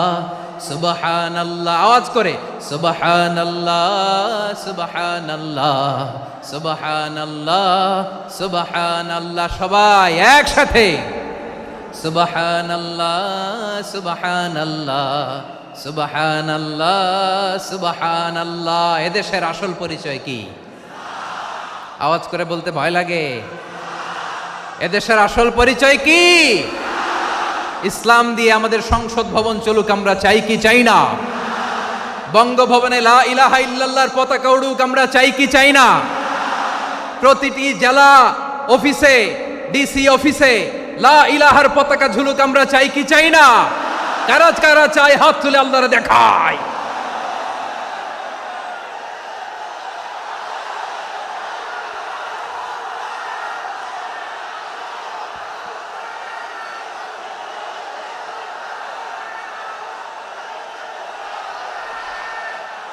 মাশাআল্লাহ, মাশাআল্লাহ, মাশাআল্লাহ, মাশাআল্লাহ। যশোর, আওয়াজ করে বলো, ভালো মানুষ না খারাপ মানুষ? বুঝে বলছো তো? মানুষ ভালো হলে যে কত ভালো। এই মানুষকে যত্ন নিলে, মানুষকে মানুষ বানালে যে সে কি হতে পারে শুনবা? হ্যাঁ, নাকি মোনাজাত দিয়ে দিব? শুনবা? তাহলে থামতে হবে। থামো, আমি যখন বলবো থামো থামো, তাকবীরের সময় দিলে তাকবীর। থামো থামো। মানুষকে যত্ন নিলে, এই এদিকে এদিকে, ড্রোন নামায় ফেলো। হয়েছে, ড্রোনের ফুটেজ হয়ে গেছে, এবার ড্রোন নামায় ফেলো। আমার দিকে তাকাও। মানুষকে, তোমরা এদিক সেদিক তাকালে তো গুরুত্বপূর্ণ পয়েন্ট মিস হয়ে যাবে। এদিকে এদিকে, হ্যাঁ মাসা, ঠিক আছে, এদিকে। মানুষকে যত্ন নিলে মানুষের মধ্যে যারা কি পটেনশিয়াল রেখেছে। আমি জাপানের দুইটা উদাহরণ দেই। জাপানের, এই এই এভাবে এভাবে হবে, হয় বসো নয় পেছনে, কথা নাই। কথা তো বলাই যাবে না, হারাম কথা বলা। একেবারে চুপ, আজকের জন্য হারাম করে দিছে আমি, এই কিছু সময়ের জন্য একেবারে নিষিদ্ধ। জাপানের দুইটা উদাহরণ দেই, খেয়াল করে একটু শুনেন, বুঝবেন। আল্লাহ, 2022 সালে জাপানের সাথে জার্মানির খেলা, ফিফা ওয়ার্ল্ড কাপ 2022। এক পক্ষে জাপান, আরেক পক্ষে কোন দেশ? কথা শোনে নাই। এক পক্ষে কোন দেশ? আরেক পক্ষে? সবাই এক পক্ষে, আরেক পক্ষে। ওই খেলায় জিতেছিল জাপান, জিতেছিল 22 সালের এই ফিফা ওয়ার্ল্ড কাপে। জাপান ফুটবল খেলায় জিতে, as a part of their celebration তারা খেলার পরে পুরো স্টেডিয়ামটারে ক্লিন করে। The fan base of Japan, লক্ষ লক্ষ মানুষ খেলা দেখতে যায়, তো এত ডাস্টবিনও তো নাই। তো যারা ডাস্টবিনে জায়গা পায় নাই, তারা এই যে চকলেটের প্যাকেট, পানির বোতল, চিপসের প্যাকেট তারা এদিকে সেদিকে রেখে দিয়েছে। জাপানের ভক্তরা, জাপানের ফলোয়াররা, as a part of their celebration তারা খেলার পরে পুরো স্টেডিয়ামের সব ময়লা আবর্জনা ক্লিন করে তারপরে বিদায় নিয়েছে। তাদেরকে কি ক্লিন করার দায়িত্ব দেয়া হয়েছিল? এই যশোর, জাপানের যে ছেলেরা খেলা দেখতে গেছিল ওদেরকে কি ক্লিন করার দায়িত্ব দিছিল? তারা কি স্টেডিয়ামের পরিচ্ছন্নতা কর্মী? তাদের আকল, তাদের সিক্স সেন্স তাদেরকে বলেছে। ছোটবেলা থেকে জাপান গভর্নমেন্ট ওদেরকে এত পরিচ্ছন্নতা শেখায়, ক্লিনলিনেস অ্যাওয়ারনেস ক্যাম্পেইন করায়। ক্লাসে আমি দেখেছি, ক্লাসে নিজের বেঞ্চ নিজে মুছে, ক্লাসের মাঝখানে একটা সময় দেয়, নিজের টেবিল নিজে মুছে, নিজের ক্লাসরুমটা নিজে পরিষ্কার করে। রাস্তাঘাটে একটা ধুলা নাই, ময়লা নাই, একটা টিস্যু নাই। খেলার পরে গোটা বিশ্বকে তাক লাগিয়ে দিয়েছে। জাপানের ফ্যানরা সবার রেখে যাওয়া গার্বেজ, টিস্যু, বোতল পরিষ্কার করে তারপরে স্টেডিয়াম থেকে বিদায় নিয়েছে। আমরা কেন এমন হইতে পারলাম না? আমরা কেন এমন হইতে পারলাম না? জাপানের যারা এগুলো করছে ওদের 3টা করে চোখ না? চোখ তো 3টা, জাপানো লাগো। জাপানো লাগো হাত তো 4টা, কান তো 6টা। হ্যাঁ, নাকি আমার মতো 2 হাত 2 কানওয়ালা মানুষ? চোখে দেখলে ওটা মানুষ না। চিন্তা করছেন? তার মানে জাপানিজদেরকে যে গ্রুমিং করে শিখানোর মাধ্যমে পরিচ্ছন্ন বানানো গেছে। ওরা যেমনি মানুষ, আমরাও মানুষ। আমাদের সন্তানদেরকে শেখালে তারাও পারবে। পারবে কিনা? 2 নম্বর উদাহরণ বলি। চট্টগ্রাম ফেনীতে যারা গিয়েছেন, মেঘনা গোমতী ব্রিজ প্রকল্প নাম শুনছেন? মেঘনা একটা ব্রিজ পার হওয়া লাগে। এই মেঘনা গোমতী, এখানে 3টা ব্রিজ, কাঁচপুর সহ এই 3টা ব্রিজের নির্মাণ কাজ, রেনোভেশনের কাজ দেয়া হয়েছিল জাপানের একটা কোম্পানিকে। কাকে? জাপানের কোম্পানি নির্মাণ শেষে 738 কোটি টাকা বেঁচে গেছিল, এটা গভর্নমেন্টের হাতে দিয়ে তারা বিদায় নিয়েছে। কত টাকা? 738 কোটি টাকা। যত প্রাক্কলিত ব্যয় নির্ধারণ করা হয়েছে সব টাকা সরকার, তৎকালীন সরকার 2019-এর সরকার কারা ছিল তো জানেন? এই 2019-এর সরকার তাদেরকে দিয়েছে। তারা রিনোভেশন নির্মাণ শেষে 738 কোটি টাকা অতিরিক্ত বেঁচে গেছিল, এটা আবার গভর্নমেন্টের হাতে বুঝাই দিয়ে তারা বিদায় নিচ্ছে। আমরা কেন এমন হইতে পারলাম না? জাপানের ওরাও মানুষ, আমরাও মানুষ, তার মানে মানুষে মানুষে পার্থক্য আছে না নাই? আচ্ছা, জাপানের দুইটা উদাহরণ দিলাম, এবার আমার দেশের দুইটা উদাহরণ দিব না?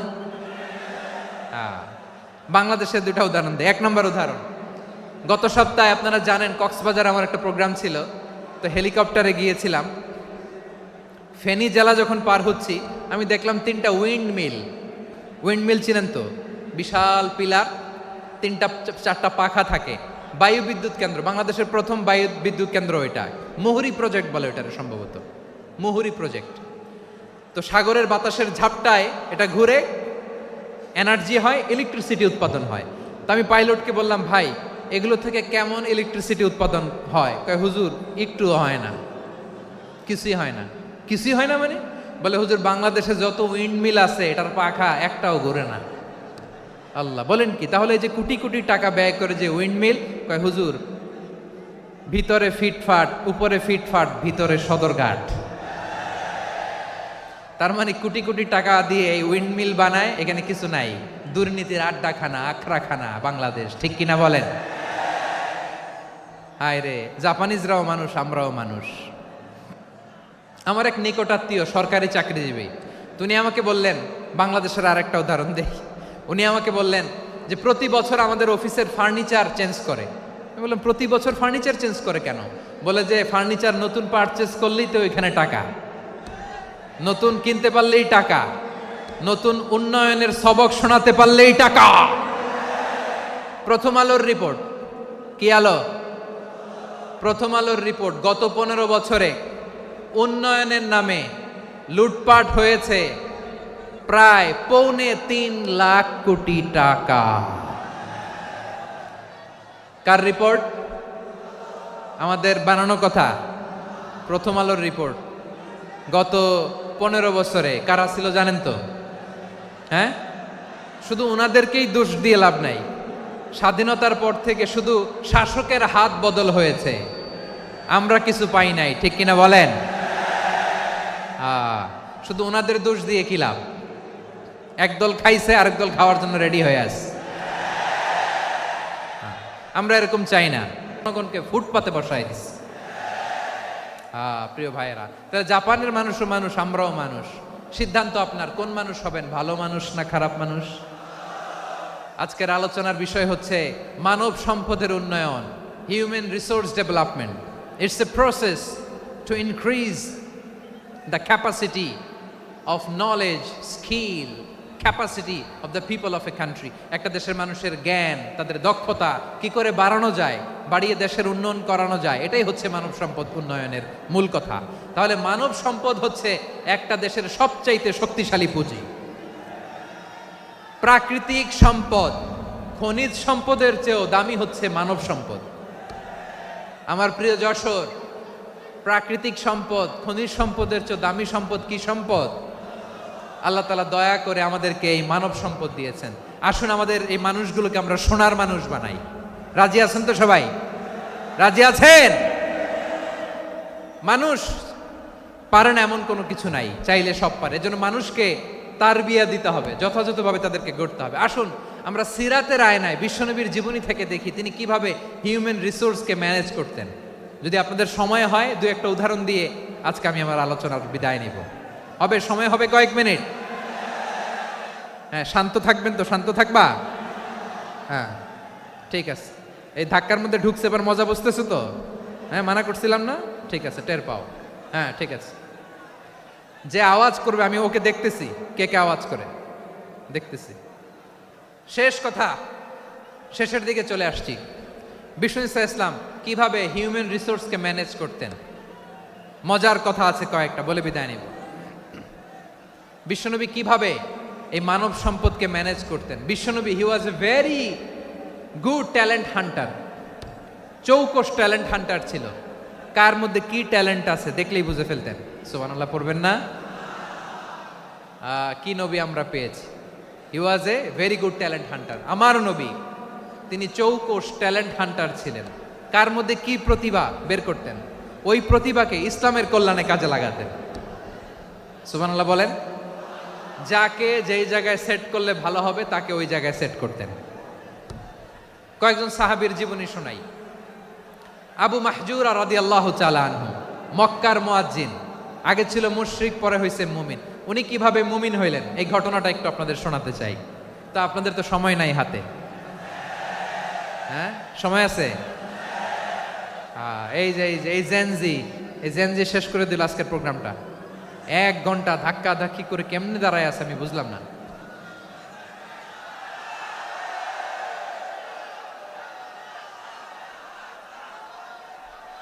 না না তাকবির না, চুপ করতে হবে। What I need you stop, just shut up, চুপ। হ্যাঁ ঠিক আছে, এভাবে।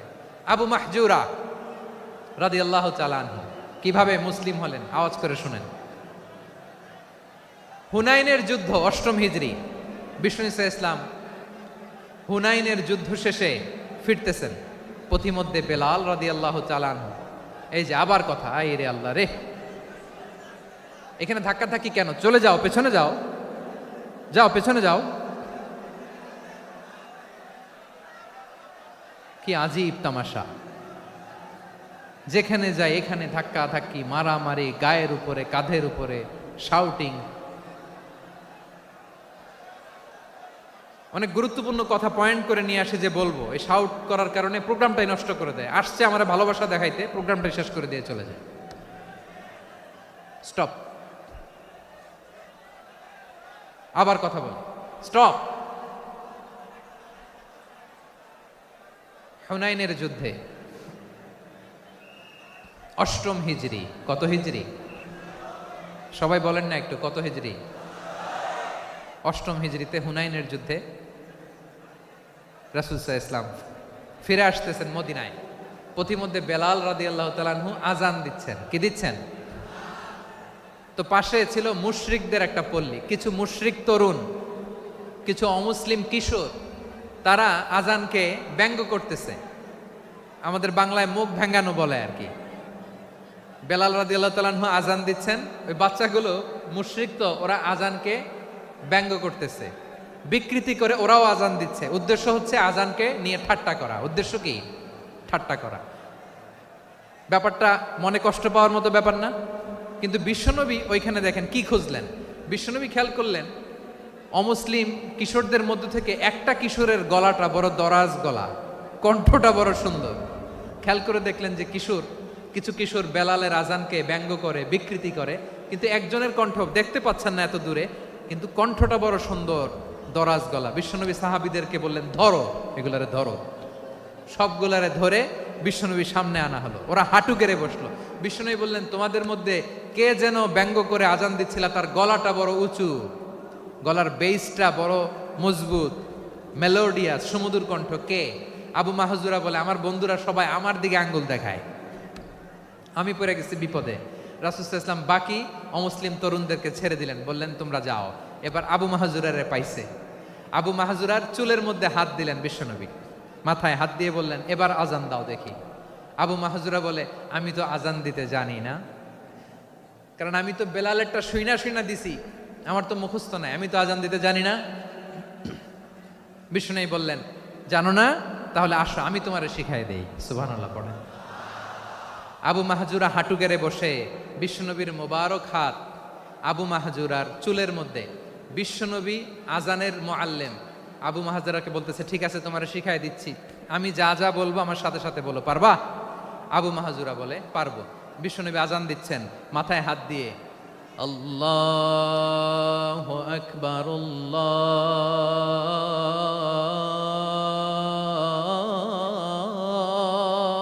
আকবার।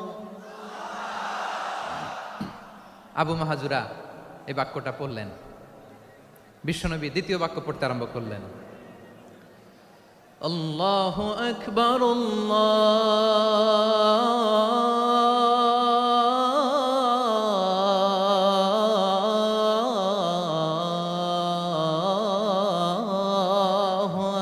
আকবার। আবু মাহাজুরা এই বাক্যটাও বললেন।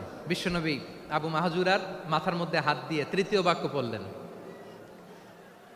আশহাদু আল্লা ইলাহা ইল্লাল্লাহ।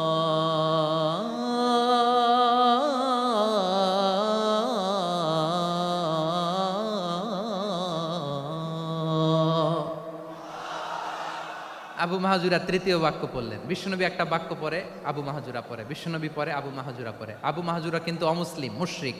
আবু মাহাজুরা বলে, এক একটা বাক্য পড়ি আমার কলিজাটা গলে ঠান্ডা হয়ে যায়।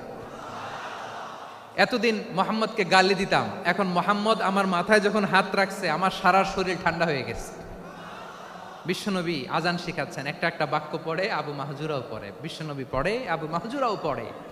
পুরো বাক্যগুলো যখন শেষ, আজান শেষ, আবু মাহাজুরাও যখন পুরো আজান পড়লেন, আবু মাহাজুরা বললেন, এতদিন মোহাম্মদের চেহারা দেখলে আমার ঘৃণা লাগতো, আজ থেকে মোহাম্মদের চেহারার চেয়ে প্রিয় চেহারা আমার কাছে নাই।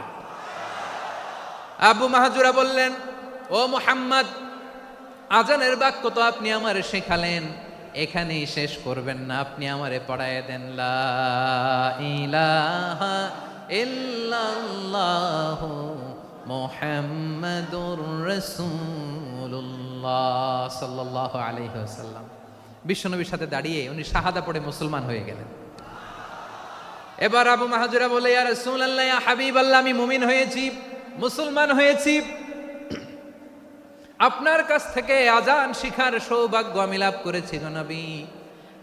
আমার কণ্ঠের বড় তারিফ করেছেন, আপনি আমার আজানকে আপনি পছন্দ করেছেন। একটা জিনিস আপনার কাছে চাই, আপনি আমাকে মক্কার মসজিদুল হারামের মুয়াজ্জিন হিসেবে অ্যাপয়েন্ট করে দে। বিষ্ণু ইসা ইসলাম বললেন, যাও আবু মাহজুরা, আমি তোমাকে পৃথিবীর শ্রেষ্ঠতম মসজিদ মক্কার মসজিদুল হারামের মুয়াজ্জিন হিসেবে অ্যাপয়েন্ট করে দিলাম। দেখছেন কিভাবে ট্যালেন্ট হান্টিং করতে হয়, কিভাবে হিউম্যান রিসোর্স মানব সম্পদকে ব্যবহার করতে হয়। আসছিল আজানকে ভেঙ্গাইতে, আসছিল কেন? আজানকে ব্যঙ্গ করার জন্য, বিকৃত করার জন্য। আজানকে বিকৃত করতে যে ইসলামের সবচাইতে শ্রেষ্ঠ মসজিদের মুয়াজ্জিন হয়ে গেল। পড়েন সুবহানাল্লাহ। হযরত আবু মাহজুরা রাদিয়াল্লাহু তাআলা আনহু ওনার এই সুললিত কণ্ঠ ব্যবহার করে মসজিদুল হারামে এত সুন্দর করে আল্লাহু আকবার বলে আজান দিতেন। মানুষগুলোর, মুসল্লিগুলোর, মক্কাবাসীর হৃদয়কে তিনি বিগলিত করে দিতেন, মানুষের হৃদয়কে ঠান্ডা হয়ে যেত। শুধু এখানেই শেষ না আমার যশোরের ভাইয়েরা। বিশ্বনবী যখন সাইয়েদনা আবু মাহজুরা রাদিয়াল্লাহু তাআলা আনহুকে আজান শিখাচ্ছিলেন, বলেন তো বিশ্বনবীর হাতটা কোথায় ছিল?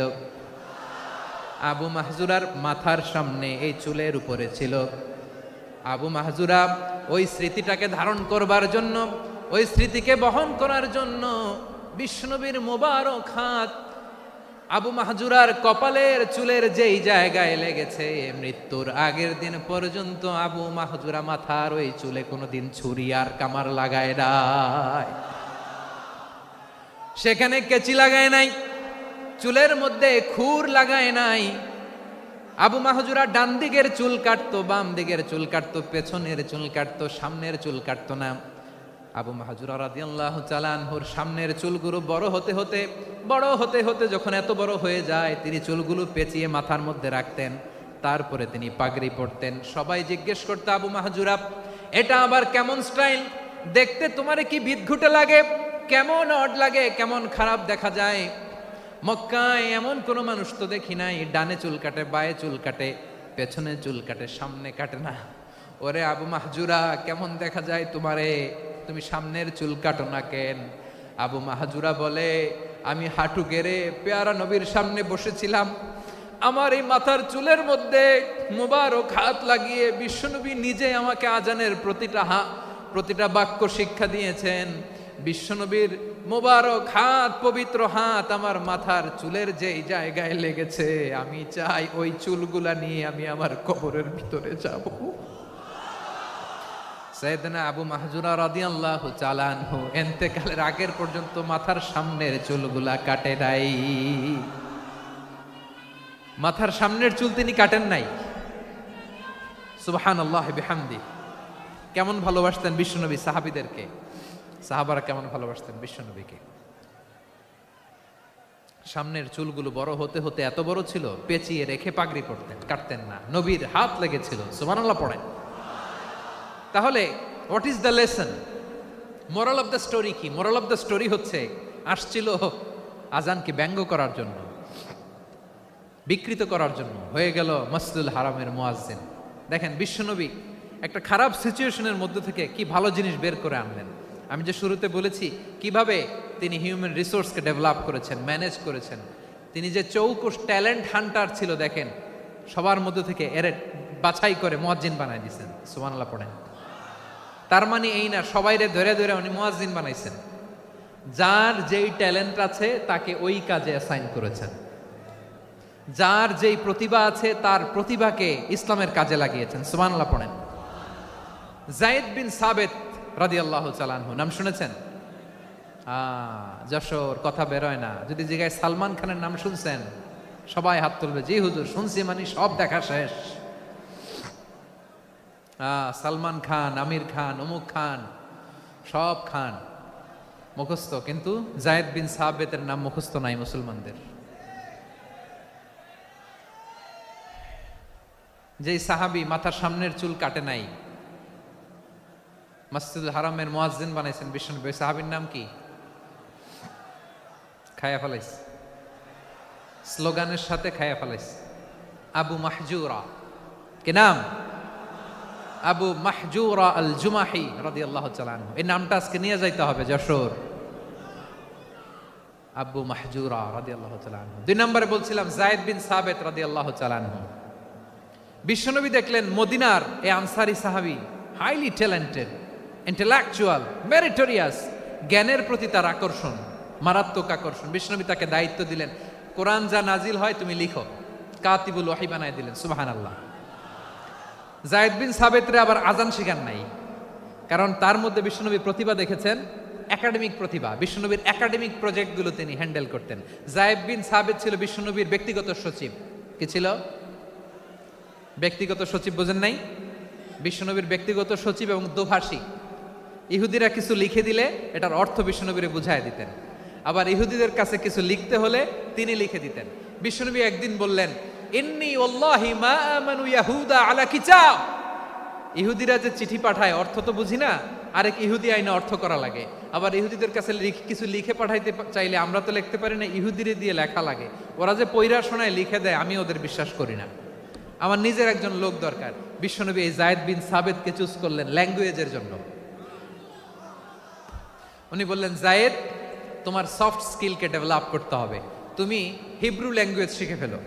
যায়েদ বিন সাবেত বলল, বিশ্বনবীর মোটিভেশন আর ইন্সপিরেশন পেয়ে আমি 15 দিনে ইহুদিদের এই হিব্রু ল্যাঙ্গুয়েজ শিখে ফেললাম। শুধু শিখে ফেললাম না, হাত্তা হাদিকতু, even I became master in the language. এই ভাষা আমি পারদর্শী হয়ে গেলাম। এরপরে ইহুদিরা চিঠি লিখে পাঠালে আর কোনো ইহুদি ডাকা লাগতো না, আমি নবীর এটার অর্থ শুনে পরে বুঝায় দিতাম। আবার ইহুদিদের কাছে চিঠি লেখা লাগলে আমি যায়েদ বিন সাবেত চিঠি লিখে দিতাম। সুবহানাল্লাহ। দেখেন এত সাহাবীর মধ্য থেকে বিশ্বনবীর একাডেমিক প্রজেক্ট, ব্যক্তিগত সচিব, দোভাষী হিসেবে তিনি যায়েদ বিন সাবেতের মতো তরুণকে নির্বাচিত করেছেন। কেমন ট্যালেন্ট হান্টার ছিল আমার নবী। সুবহানাল্লাহ পড়বেন না? বিশ্বনবীর ইন্তেকালের পরে সাইয়েদনা আবু বকর রাদিয়াল্লাহু তাআলা আনহু যখন খলিফা হয়ে আসলেন, কোরআনকে সংকলনের দায়িত্ব দেয়া লাগবে, কোন সাহাবীকে দিবেন? সব সাহাবারা মিলে পরামর্শ করলেন। সাইয়েদনা আবু বকর, ওমর সবাই মিলে এই বিশাল কোরআন সংকলনের গুরু দায়িত্ব বিশ্বনবীর ব্যক্তিগত সচিব, বিশ্বনবীর দোভাষী, বিশ্বনবীর সিলেক্ট করাই লোক যায়েদ ইবনে সাবেত রাদিয়াল্লাহু তাআলা আনহুকে দিয়েছে। কোরআনের কবি তো আজকে এখানে রাখে নাই। এই যে আজকের যে কোরআন পড়েন, এটা আগে এরকম ছিল না। কোরআন নাজিল হলে সাহাবারা চামড়ার, ওটের চামড়ায় লিখে ফেলতো, ওটের চ্যাপ্টা হাড্ডির মধ্যে লিখে ফেলতো, গাছের গুড়ির মধ্যে লিখে ফেলতো, বিভিন্ন জনের কাছে ছড়ানো ছিটানো ছিল। আবু বকর রাদিয়াল্লাহু তাআলা আনহু একসাথে করলেন। পরবর্তীতে উসমান রাদিয়াল্লাহু তাআলা আনহু একসাথে করলেন 114 সূরার। এখন এই মুসহাফ, এই কম্পাইলেশন, এই কপি আমরা পেয়েছি, যার হিউজ কন্ট্রিবিউশন ছিল। এই পুরো কোরআন কম্পাইলেশনের প্রজেক্ট ম্যানেজার ছিল যায়েদ বিন সাবিত রাদিয়াল্লাহু তাআলা আনহু। কোরআন কম্পাইলেশনের প্রজেক্ট ম্যানেজার। দেখেন, উনারে মাথায় হাত দিয়ে আজান শিখায় নাই, সুবহানাল্লাহ কইবেন না? তাহলে প্রথম সাহাবী আবু মাহজুরাকে মুয়াজ্জিন বানাইলেন, যায়েদ বিন সাবিতকে ব্যক্তিগত সচিব আর দোভাষী বানালেন, মুসআব ইবনে উমাইর রাদিয়াল্লাহু তাআলা আনহুকে ইসলামের প্রথম অ্যাম্বাসেডর বানালেন। তাহলে তৃতীয় নাম্বার একজন সাহাবীর নাম বলছি, মুসআব ইবনে উমাইর। মুসআব কি নাম? নামটা কেমন লাগে? এই কয়েকজনের ভাল লাগে, বাকিদের ভাল লাগে না? ভাল লাগে? এই এই আর কয়েকটা মিনিট দেওয়া যাবে না আমাকে আল্লাহর রাস্তে? হ্যাঁ, ঠিক আছে। আমি তোমাদেরকে ভালোবাসা দেখাবো, দোয়া করব, যদি চুপ থাকো, একেবারে চুপ, কষ্ট সহ্য করো। বাকিরা যা সওয়াব পাবে তোমরা ডবল পাবা, যেহেতু কষ্ট বেশি, কিন্তু চুপ। 3 নম্বর সাহাবীর নাম মুসআব। এই ধাক্কাধাক্কি কেন? ধাক্কাধাক্কি কেন রে ভাই? না না না, এরকম হইলে আসবো না যশোর, আমি আর আসবো না। হয় পিছনে চলে যাও, নাহলে চুপ, ধাক্কাধাক্কি নাই। 3 নম্বর সাহাবীর নাম মুসআব। কি নাম? He was the first ambassador in Islam. ইসলামের প্রথম ডিপ্লোমাট, প্রথম কূটনৈতিক, ইসলামের প্রথম কূটনৈতিক, ইসলামের প্রথম ডিপ্লোমাট, প্রথম অ্যাম্বাসেডর মুসআব ইবনে উমাইর। মক্কার তরুণ যুবক, উনি পারফিউম লাগাইলে মানুষ দেখলেই বুঝতো এটা মুসআব লাগাইছে। এমন ড্যাশিং ফেসের ছিল, এমন স্মার্ট ড্যাশিং ফেস, এমন পার্সোনালিটির মানুষ ছিল মুসআব রাদিয়াল্লাহু তাআলা আনহু। কারণ যিনি ইসলামের স্পোকম্যান হবেন, মুখপাত্র হবেন, তার স্মার্ট হওয়ার দরকার আছে না নাই? আকাবার প্রথম শপথ যখন হলো, তাদের সাথে বিষ্ণু ঈসা ইসলাম মদিনাতে একজন মুখপাত্র পাঠালেন, ডিপ্লোমাটকে পাঠালেন, অ্যাম্বাসেডর অফ ইসলাম। তিনি হচ্ছেন মুসআব ইবনে উমাইর। পড়েন সুবহানাল্লাহ। বিশ্বনবী দেখলেন সে অনেক স্মার্ট, তার ডেডিকেশন আছে, সিনসিয়ারিটি আছে, এবং মদিনায় যে আউস খাজরাজ গোত্রের নেতাদের সাথে ডিল করতে হবে, ইহুদিদের সাথে ডিল করতে হবে, ওখানে একজন পাক্কা জানু খেলোয়াড়ের দরকার আছে না নাই? মুসআব ইবনে উমাইর রাদিয়াল্লাহু তাআলা আনহু, ওনাকে বিষ্ণু ঈসা ইসলাম চুজ করলেন। এবং বিষ্ণু ঈসা ইসলামের এই চুজিংটা, এই সিলেকশনটা এত সুন্দর ছিল, তিনি মদিনাতে যে বিশ্বনবী আসার আগেই মদিনার জমিনকে তিনি উর্বর করে ফেলছেন। প্রতিটা ঘরে ঘরে কালিমার দাওয়াত তিনি পৌঁছায় দিচ্ছেন। জুমার বিধান নাজিল হয়েছে, কিন্তু মক্কায় পরিবেশ নাই জুমা পালনের। বিষ্ণু ঈসা ইসলাম একজনকে দিয়ে খবর পাঠালেন, যাও মদিনায় মুসাবকে যে বলো, মুসাব তো আমার শিক্ষক, আমার স্পোকম্যান, মদিনাতে যেন তারা জুমা কায়েম করে। বিশ্বনবীর আগেই মুসআব মদিনার মুসলিমদেরকে নিয়ে মদিনায় প্রথম জুমা কায়েম করে ফেলছে। কোন সুবহানাল্লাহ। ডিপ্লোমাটদের কেমন হইতে হয়, অ্যাম্বাসেডারের কেমন হইতে হয়, মুসআব রাদিয়াল্লাহু তাআলা আনহুর কাছ থেকে শিখে নাও। মুসআব নামটা কেমন লাগে? যশোর যাদের সন্তান হবে, ছেলে সন্তান, আমার রাস্তায় পাইলে সবাই জিজ্ঞেস করে, হুজুর একটা নাম দেন, আমার ছেলে হবে। যশোরবাসীর জন্য আমি একটা নাম দিয়ে দিলাম, নাম রাখতে হবে মুসআব। কি নাম? নামটা যাদের ভাল লাগে, ছেলে সন্তান অনাগত আসবে, মনে চাইলে নাম রেখে দিবেন মুসআব রাদিয়াল্লাহু তাআলা আনহুর নামে মুসআব। তাহলে মুসআব রাদিয়াল্লাহু তাআলা আনহুকে বিশ্বনবী ল্যাঙ্গুয়েজ শিখান নাই, সফট স্কিল শিখান নাই। যায়েদ রাদিয়াল্লাহু তিনি হিব্রু ল্যাঙ্গুয়েজ শিখেছেন, সুরিয়ানি শিখেছেন, কিন্তু মুসআবকে তিনি বানিয়েছেন the spokesman of Islam, the first diplomat, the ambassador of Islam. সুবহানাল্লাহ পড়বেন না? আব্দুল্লাহ ইবনে আব্বাস রাদিয়াল্লাহু তাআলা আনহু বিশ্বনবীর কাজিন, চাচাতো ভাই। আবার মাইমুনা রাদিয়াল্লাহু তাআলা আনহু, মাইমুনা নবীর স্ত্রী, তিনি ছিলেন আব্দুল্লাহর আপন খালা। তো নবীর বউ যদি ওনার খালা হয়, নবী তার কি? বুঝে নাই, নবী তার কি? খালু। তাহলে সম্পর্ক অনেক গভীর, কাজিন আবার খালু। ছোট্ট মানুষ, তাই রাতে মাঝে মাঝে ঘরে থাকতো। বিশ্বনবী দেখলেন আব্দুল্লাহ যেহেতু আমার ঘরে ঢুকতে পারে, আব্দুল্লাহরে এই উম্মতের বড় শিক্ষাবিদ বানাইতে হবে। কথা বোঝে নাই? আব্দুল্লাহকে কি বানাইতে হবে? শিক্ষাবিদ, এডুকেটর অফ দিস উম্মাহ, এই উম্মার শিক্ষাবিদ বানাইতে হবে। তাই আব্দুল্লাহ ইবনে আব্বাসকে বিশ্বনবী হাতে কলমে শিক্ষা দিয়েছেন। আহারে, আর এরপরে যে কি ভাষা আসবে তোমাদের জন্য আমার মুখ থেকে আমি নিজেও জানি না। 1 ঘন্টা যাবত ধাক্কা ধাক্কি মারামারি, তো আসতে বলছে কে তোমাকে? পেছনে চলে যাও জায়গা না পেলে। পুরো প্রোগ্রামটাই নষ্ট করে দিল।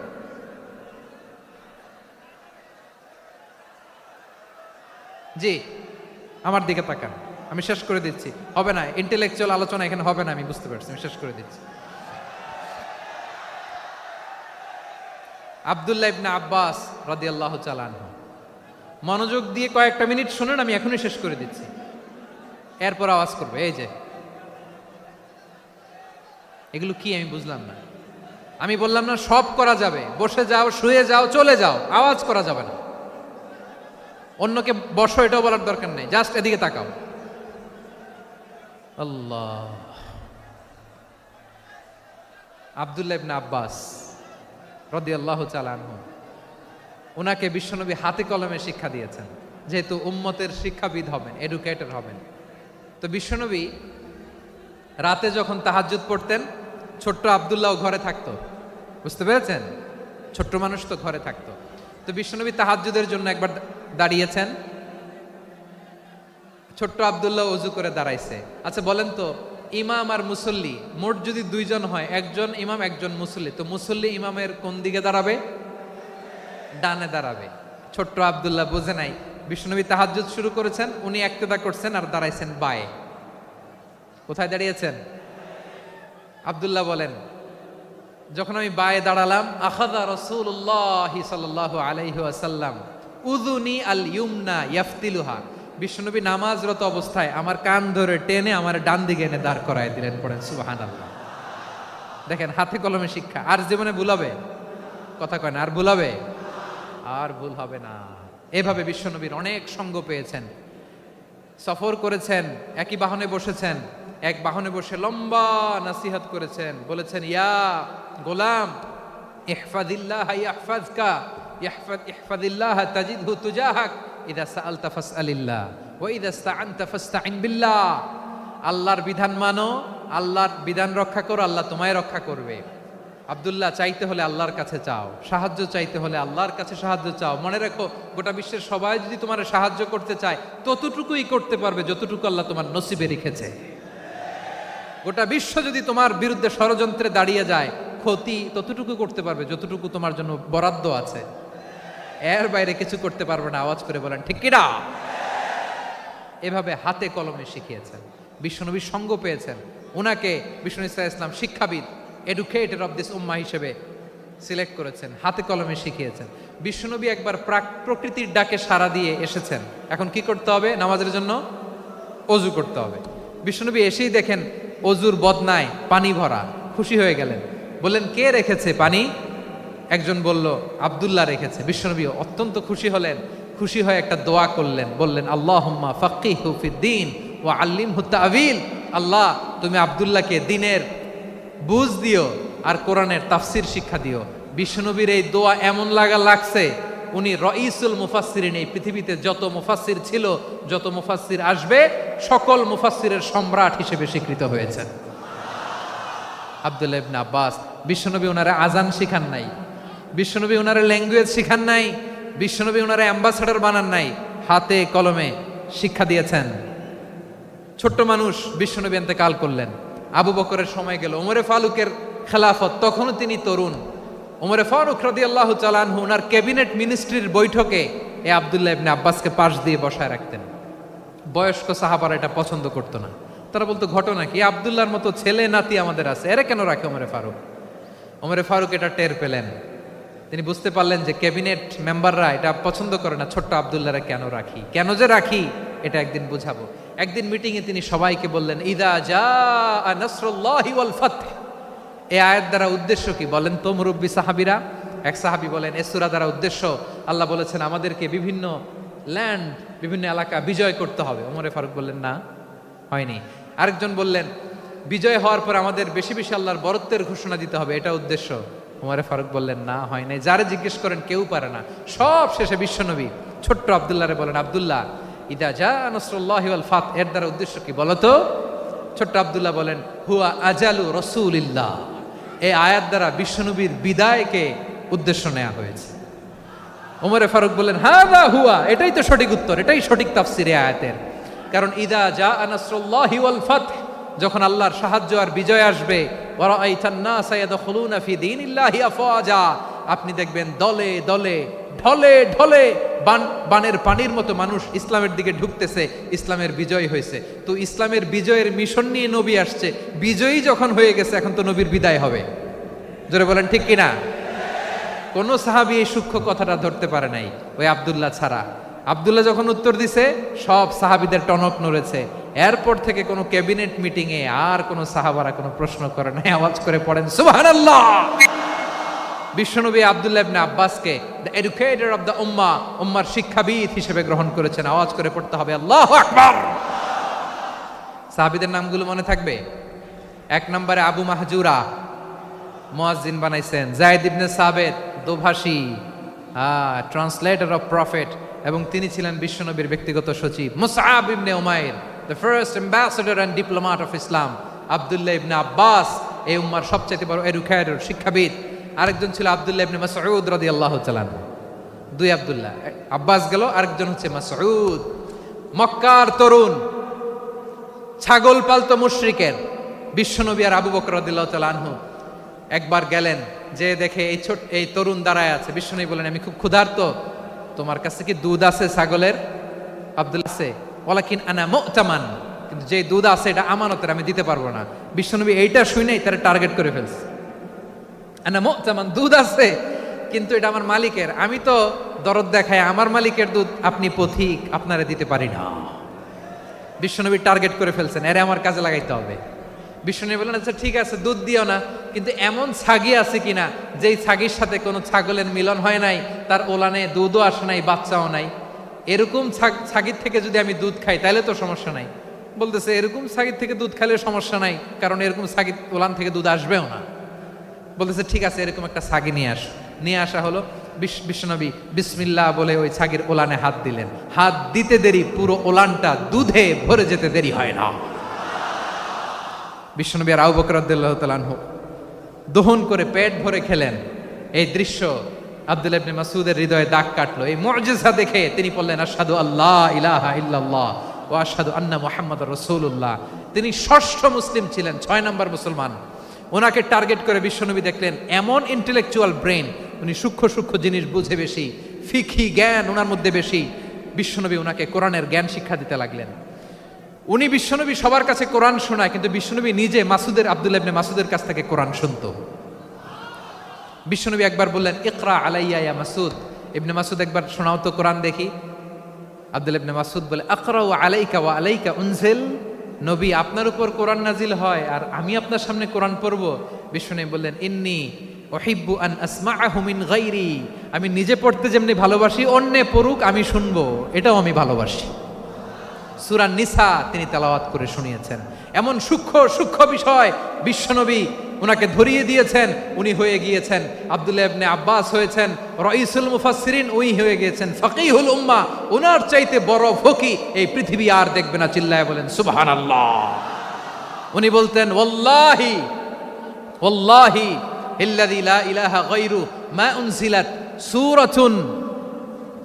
উনজিলাত সূরাতুন ইল্লা ওয়া আনা আ'লামু আইনা উনজিলাত ওয়া ফীমা উনজিলাত।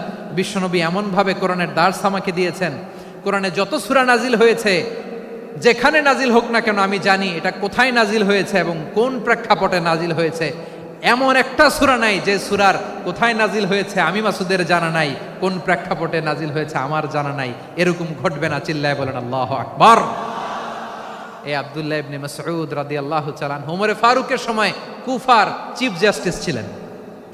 কুফা নগরীর চিফ জাস্টিস বুঝেন নাই? বিচারপতি। কি ছিলেন? সবাই বলে নাই, কি ছিলেন? বিচারপতি ছিলেন। এবং ওনার যে ফিকহি জ্ঞানের ধারা, এটাই আলকামা, ইব্রাহিম আন-নাখাই, হাম্মাদ ইবনে সুলাইমান হয়ে ইমাম আবু হানিফা পর্যন্ত পৌঁছেছে। এবং ওনার ফিকহি জ্ঞানের ধারাই হানাফি মাযহাবে অ্যাকসেপ্ট হয়েছে। আজও এগুলো হানাফি মাযহাবে চর্চিত হয়। হানাফি মাযহাবের সব ফিক আব্দুল্লাহ ইবনে মাসউদের ফিকহি জ্ঞানের ধারা থেকে নেওয়া হয়েছে। চিল্লায় পড়েন সুবহানাল্লাহ। তাহলে উনাকে বিশ্বনবী বানিয়েছেন জুরিস্ট, আইনবিদ, ফকিহ। উনারে আজান শিখান নাই। হিউম্যান রিসোর্স ডেভেলপমেন্ট কিভাবে করবেন, মানব সম্পদের উন্নয়ন কিভাবে করতে হয়, কিভাবে যার যেখানে প্রতিভা কাজে লাগাতে হয় উনি দেখিয়েছেন। সুবহানাল্লাহ পড়বেন না? খালিদ বিন ওয়ালিদ নাম শুনছেন? কে কে শোনেন নাই হাত তোলেন। কি ছিলেন? বীর যোদ্ধা ছিলেন খালিদ বিন ওয়ালিদ। কিন্তু তিনি ইসলাম ধর্ম গ্রহণ করেছেন অনেক দেরিতে, 8ম হিজরিতে। তার মানে 8ম হিজরির আগে উনি মুশরিকদের পক্ষে লড়াই করেছেন। ওনার হাতে কত মুসলিম সাহাবী যে নিহত হয়েছে হিসাব নাই। বিশ্বনবী টার্গেট করে রাখছে, তুমি আমাদের মুসলিমদের এত ক্ষতি করলা, তুমি যখন মুসলমান হবা তোমারে দিয়ে আমি এমন কাম করামু যে এটা আর কেউ করতে পারবে না। সুবহানাল্লাহ নাই? যশোর ক্লান্ত হয়ে গেছে।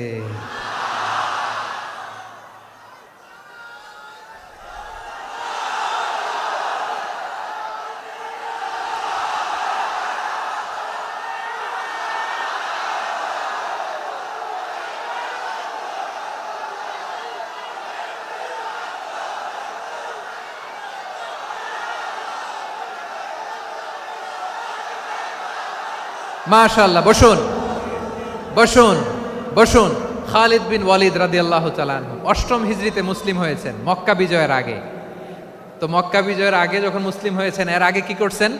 কাফিরদের সাথে যুদ্ধ করেছেন। উনি উহুদের যুদ্ধে মুসলমানদের যে পরাজয় ভাব, কঠিন পরিস্থিতির মুখোমুখি উনার কারণে পেছন থেকে এমন আতর্কিত আক্রমণ করেছেন, মুসলমানদেরকে কচুকাটা করেছেন। 8ম হিজরিতে আল্লাহ তাআলা হেদায়েতের নূর দিয়ে ওনার হৃদয়টাকে উজালা করে দিলেন। লা ইলাহা এটা এমন বাণী যার হৃদয়ে একবার টাচ খাবে, এইটা থেকে সে আর পালিয়ে বেড়াতে পারে। ঝিনুকের ভেতর লুকিয়ে থাকে যেমন মতি, ঝিনুকের ভেতর লুকিয়ে থাকে যেমন মতি, কলমা শাহাদাতে আছে আল্লাহর জ্যোতি, কলমা শাহাদাতে আছে আল্লাহর জ্যোতি। ঠিক কিনা বলেন? মক্কা বিজয়ের আগে মুসলিম হলেন, হওয়ার পরেই বিশ্বনবীর টার্গেট ফুলফিল হলো। ওই যে টার্গেট করে রেখেছেন আর দোয়া করেছেন, খালিদ বিন ওয়ালিদ যদি মুসলিম হয় তাকে আমি মিলিটারি চিফ বানাবো। ওনাকে আজান শিখান নাই, ওনারে কান ধইরা নামাজের এই মাথা থেকে ওই মাথা আনান নাই, ফিকহি কোরআনের সূক্ষ্ম তাফসীর ওনারে শিখান নাই, অ্যাম্বাসেডর বানান নাই। বিষ্ণু ইসলাম উনাকে সামরিক অভিযানে প্রেরণ করেছেন। সামরিক অভিযানে তিনি প্রেরণ করেছেন। উনার জীবদ্দশায় উনার নেতৃত্বে যতগুলো যুদ্ধ হয়েছে, একটা যুদ্ধেও তিনি পরাজয় বরণ করেন নাই। ওমরে ফারুকের সময়কালে তিনি চিফ অফ মুসলিম মিলিটারি মানে মুসলিম সেনাপতি হয়েছেন। যশোর আওয়াজ করো, ঠিক কিনা বলো? সেনাপতি, মুসলিম সেনাপতি। তাহলে কিভাবে হিউম্যান রিসোর্স ব্যবহার করতে হয় গোটা বিশ্ব আমার নবীর কাছ থেকে শিখে নাও। খালিদ বিন ওয়ালিদ, ওনাকে বিশ্বনবী একটা উপাধি দিয়েছেন। উপাধিটা হচ্ছে সাইফুল্লাহিল মাসলুল, আল্লাহর নাঙ্গা তরবারি, আল্লাহর খোলা তরবারি, দ্য ওপেন সোর্ড অফ আল্লাহ। খালিদ বিন ওয়ালিদ মুসলিম সেনাপতি। হাসান বিন সাবেত নাম শুনছেন? দেখি উনি কি ছিল বলেন। রাসূলের সভা কবি, কালচারাল হিজিমনিকে ডিফিট করার জন্য। উনি ভালো অস্ত্র চালানো জানতেন না, ওই কাজে উনি যেতেন না। ওনার ছিল কাব্য প্রতিভা। কাফিররা কবিতা দিয়ে নবীকে গালি দিত। বিশ্বনবী বলতেন, ইয়া হাসান আজিব আন রাসূলিল্লাহ, তুমি নবীর হয়ে কাফেরদের এই কথাগুলোর জবাব দাও। বিশ্বনবীর একটা মিম্বার ছিল। বিশ্বনবীর মিম্বারের পাশাপাশি মসজিদে নববীতে এই হাসান বিন সাবেতের জন্য বিশ্বনবী একটা স্পেশাল মিম্বার বানিয়ে দিয়েছেন। এখান থেকে তুমি জবাব দাও।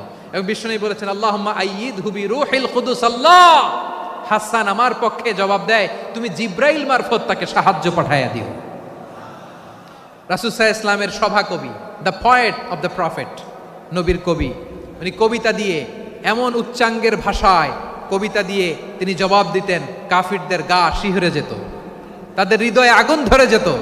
তাহলে এরকম কবিরও দরকার আছে না নাই? এখন যাকে আল্লাহ দিছে কাব্য প্রতিভা, এরা যদি আপনি যুদ্ধের ময়দানে পাঠান হবে? যারে দিছে সুরেলা গলা, এরা যদি অ্যাম্বাসেডর বানান হবে না। হাসান বিন সাবিত ছিলেন বিষ্ণু ইসলামের কবি। হুযায়ফা ইবনুল ইয়ামান বিশ্বনবীর গোয়েন্দা বিভাগের প্রধান। কিসের প্রধান? হুযায়ফা ইবনুল ইয়ামান। ওনার ছিল ডিটেকটিভ মাইন্ড, গোয়েন্দা বিভাগের প্রধান, এবং উনি হচ্ছেন সাহিবু সিররি রাসূলিল্লাহ, রাসূল সাল্লাল্লাহু আলাইহি ওয়াসাল্লামের গোপন তথ্যের ধারক বাহক। নবীর যেই কথা কেউ জানে না, সব হুযায়ফার পেটের ভিতরে ছিল। সুবহানাল্লাহ পড়েন। মদিনার যত ইহুদিদের একটা লিস্ট ছিল, এই লিস্ট শুধু দুইজন জানতো, বিশ্বনবী আর হুযায়ফা। সুবহানাল্লাহ পড়বেন না? তাহলে উনাকে কোন দায়িত্ব দিছে? কোন বিভাগ? যশোর, আওয়াজ করো, কোন বিভাগ? গোয়েন্দা বিভাগের হেড ছিল।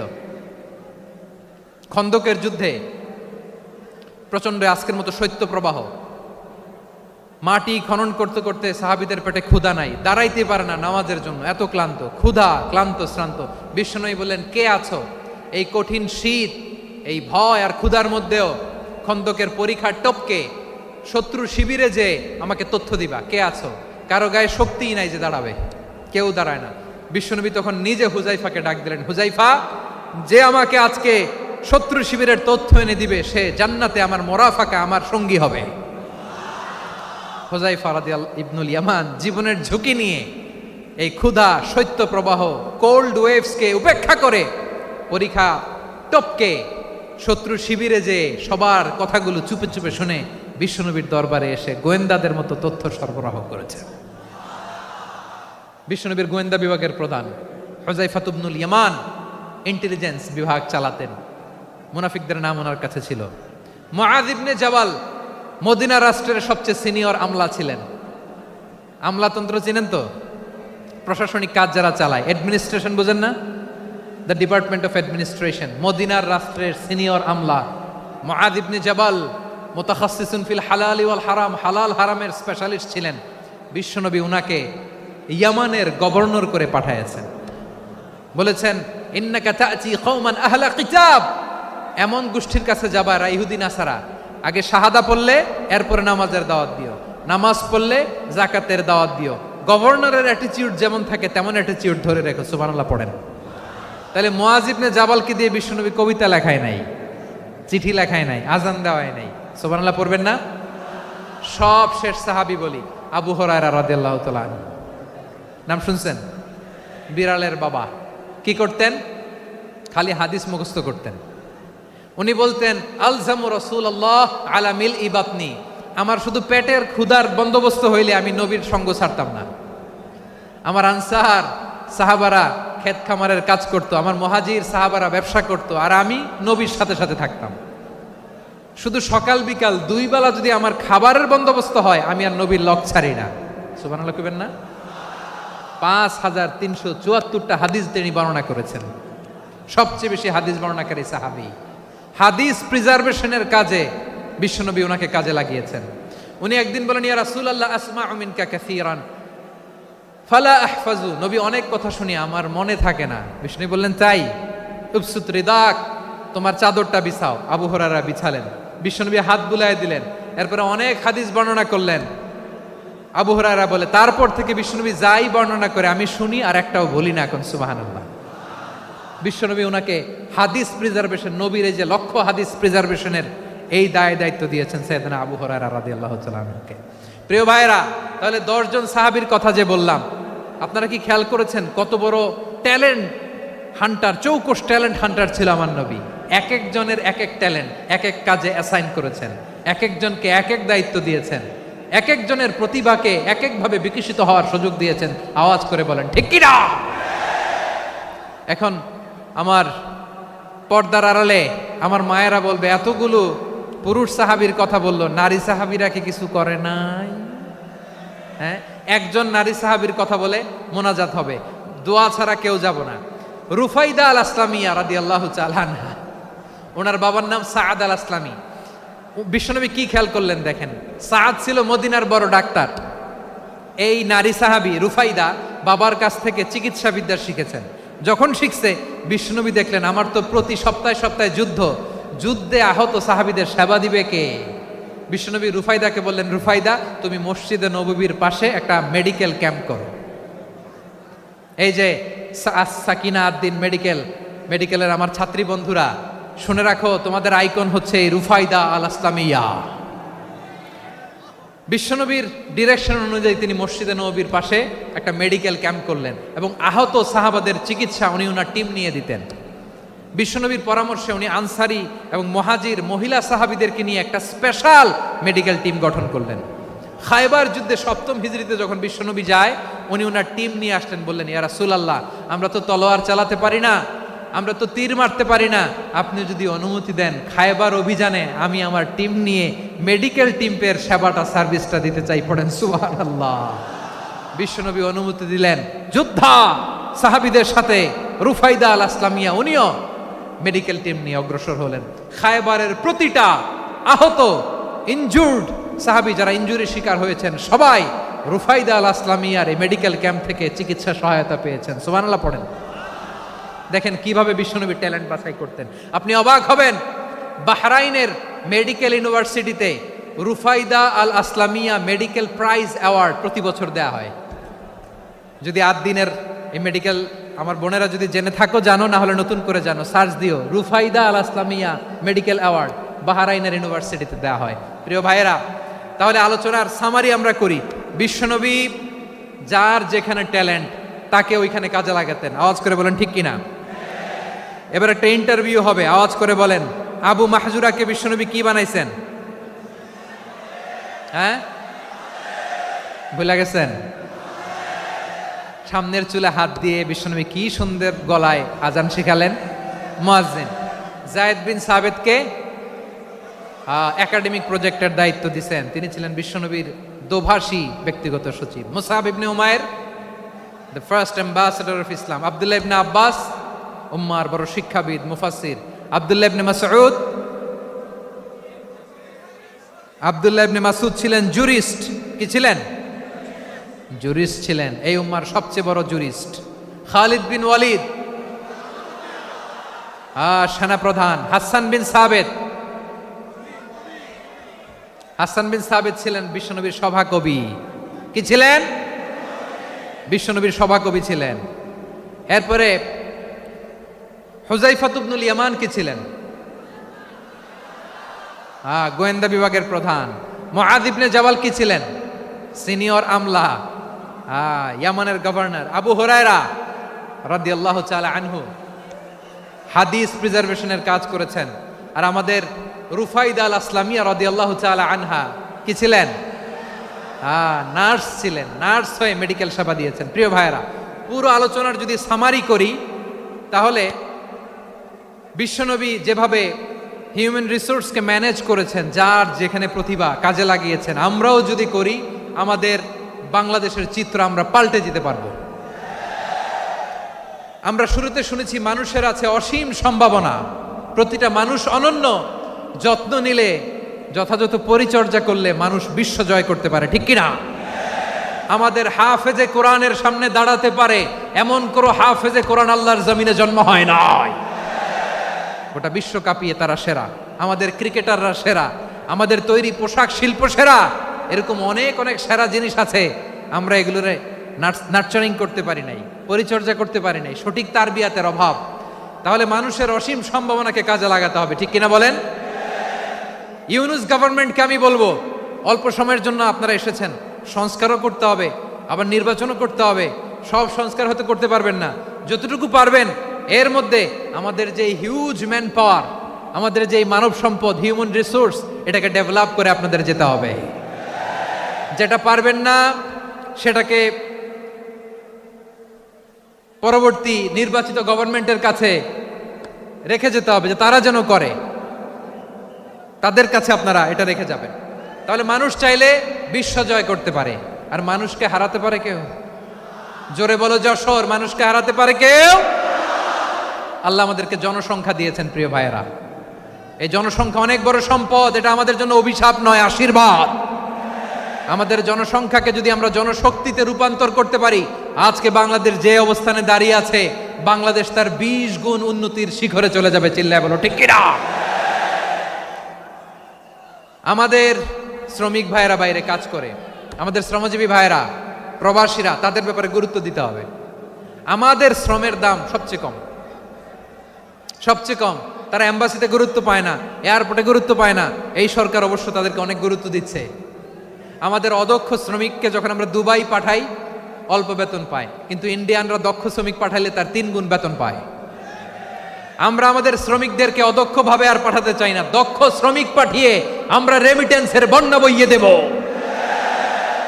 আমাদের শ্রমিকদের পাঠানো রেমিটেন্সের টাকায় সচল থাকে আমার দেশের অর্থনীতির চাকা। তাদেরকে সবচেয়ে গুরুত্ব দিতে হবে। আমরা পেয়েছি ফ্রিডম ফাইটার, মুক্তিযোদ্ধা, আর আমার প্রবাসী ভাইরা হচ্ছে রেমিটেন্স ফাইটার। জোরে বলো ঠিক কিনা? তাহলে আমাদের এই জনশক্তিকে জনসম্পদে ট্রান্সফর্ম করতে হবে, ঠিক কিনা বলেন? সরকার জনগণকে এভাবে পলিশ করতে হবে। মা বাবারা ছেলে মেয়েদের মধ্যে কার কোন যোগ্যতা তাকে ওইভাবে কাজে লাগাতে হবে। সবার এ প্লাস পাওয়ার কোনো দরকার নাই। আমাদের দেশে একটা টেন্ডেন্সি আছে, পরীক্ষায় এ প্লাস না পাইলে কই তুই কি করলি, পাশের বাড়ির ছেলে এ প্লাস পাইছে, যা ওর পা ধোয়া পানি খা। কি খা? তা আমি ভাবছি যে পা ধোয়া, এ প্লাস পাওয়া ছেলেদের পা ধোয়া পানির একটা পানির ব্র্যান্ড বানাইতে হবে। এরকম লেখা থাকবে, এ প্লাস পাওয়া ছেলেদের পা ধোয়া পানি। খাওয়া নাই, এগুলার খাওয়া নাই। ওরে আল্লাহ এ প্লাস পাওয়ার জন্য বানাইছে, আর আপনার ছেলেকে এই এ প্লাস গুলারে নিয়ন্ত্রণ করার জন্য আল্লাহ বানাইছে। ওকে দিয়ে আল্লাহ কি করবে আপনি জানেনই না। একটা এ প্লাস, একটা এ গ্রেড একটা মানুষের জীবনকে ঠিক করে দিতে পারে না। আপনার ছেলেকে আল্লাহ অন্যদিকে যোগ্যতা দিয়েছে। ওদের মনোবল ভাঙবেন না, খবরদার, খবরদার। ছেলে মেয়েদের মনোবল ভাঙবেন না। যাকে দিয়ে যেটা হবে তাকে দিয়ে সেটা করতে হবে, তার প্রতিভাকে সেভাবে কাজে লাগাতে হবে। তাহলে বাংলাদেশ, আমাদের এই জনসংখ্যা জনসম্পদে রূপান্তরিত হবে। আমাদের সরকারের তত্ত্বাবধানে আমাদের 18 কোটি জনগণ দক্ষ জনশক্তিতে রূপান্তরিত হোক। আমরা চাই কি চাই না? আমরা ভালো মানুষ, শ্রেষ্ঠ মানুষ হতে চাই কি চাই না? ওই জাপানিজদের মতো সৎ, ওই ইউরোপিয়ানদের মতো কালচার্ড। আমাদেরকে আল্লাহ তাআলা কোরআন সুন্নাহ অনেক কিছু দিয়েছেন। যেহেতু বর্তমানে আমরা দেখছি তারা সৎ, তাদের মধ্যে ভ্যালিউ আছে, সেগুলো আমাদের মধ্যে আনার দরকার আছে না নাই? আর ইসলাম দিয়ে আমাদের জীবনকে সাজাতে হবে, ইসলাম দিয়ে আমার পরিবারকে সাজাতে হবে। ইসলাম থেকে, কোরআন থেকে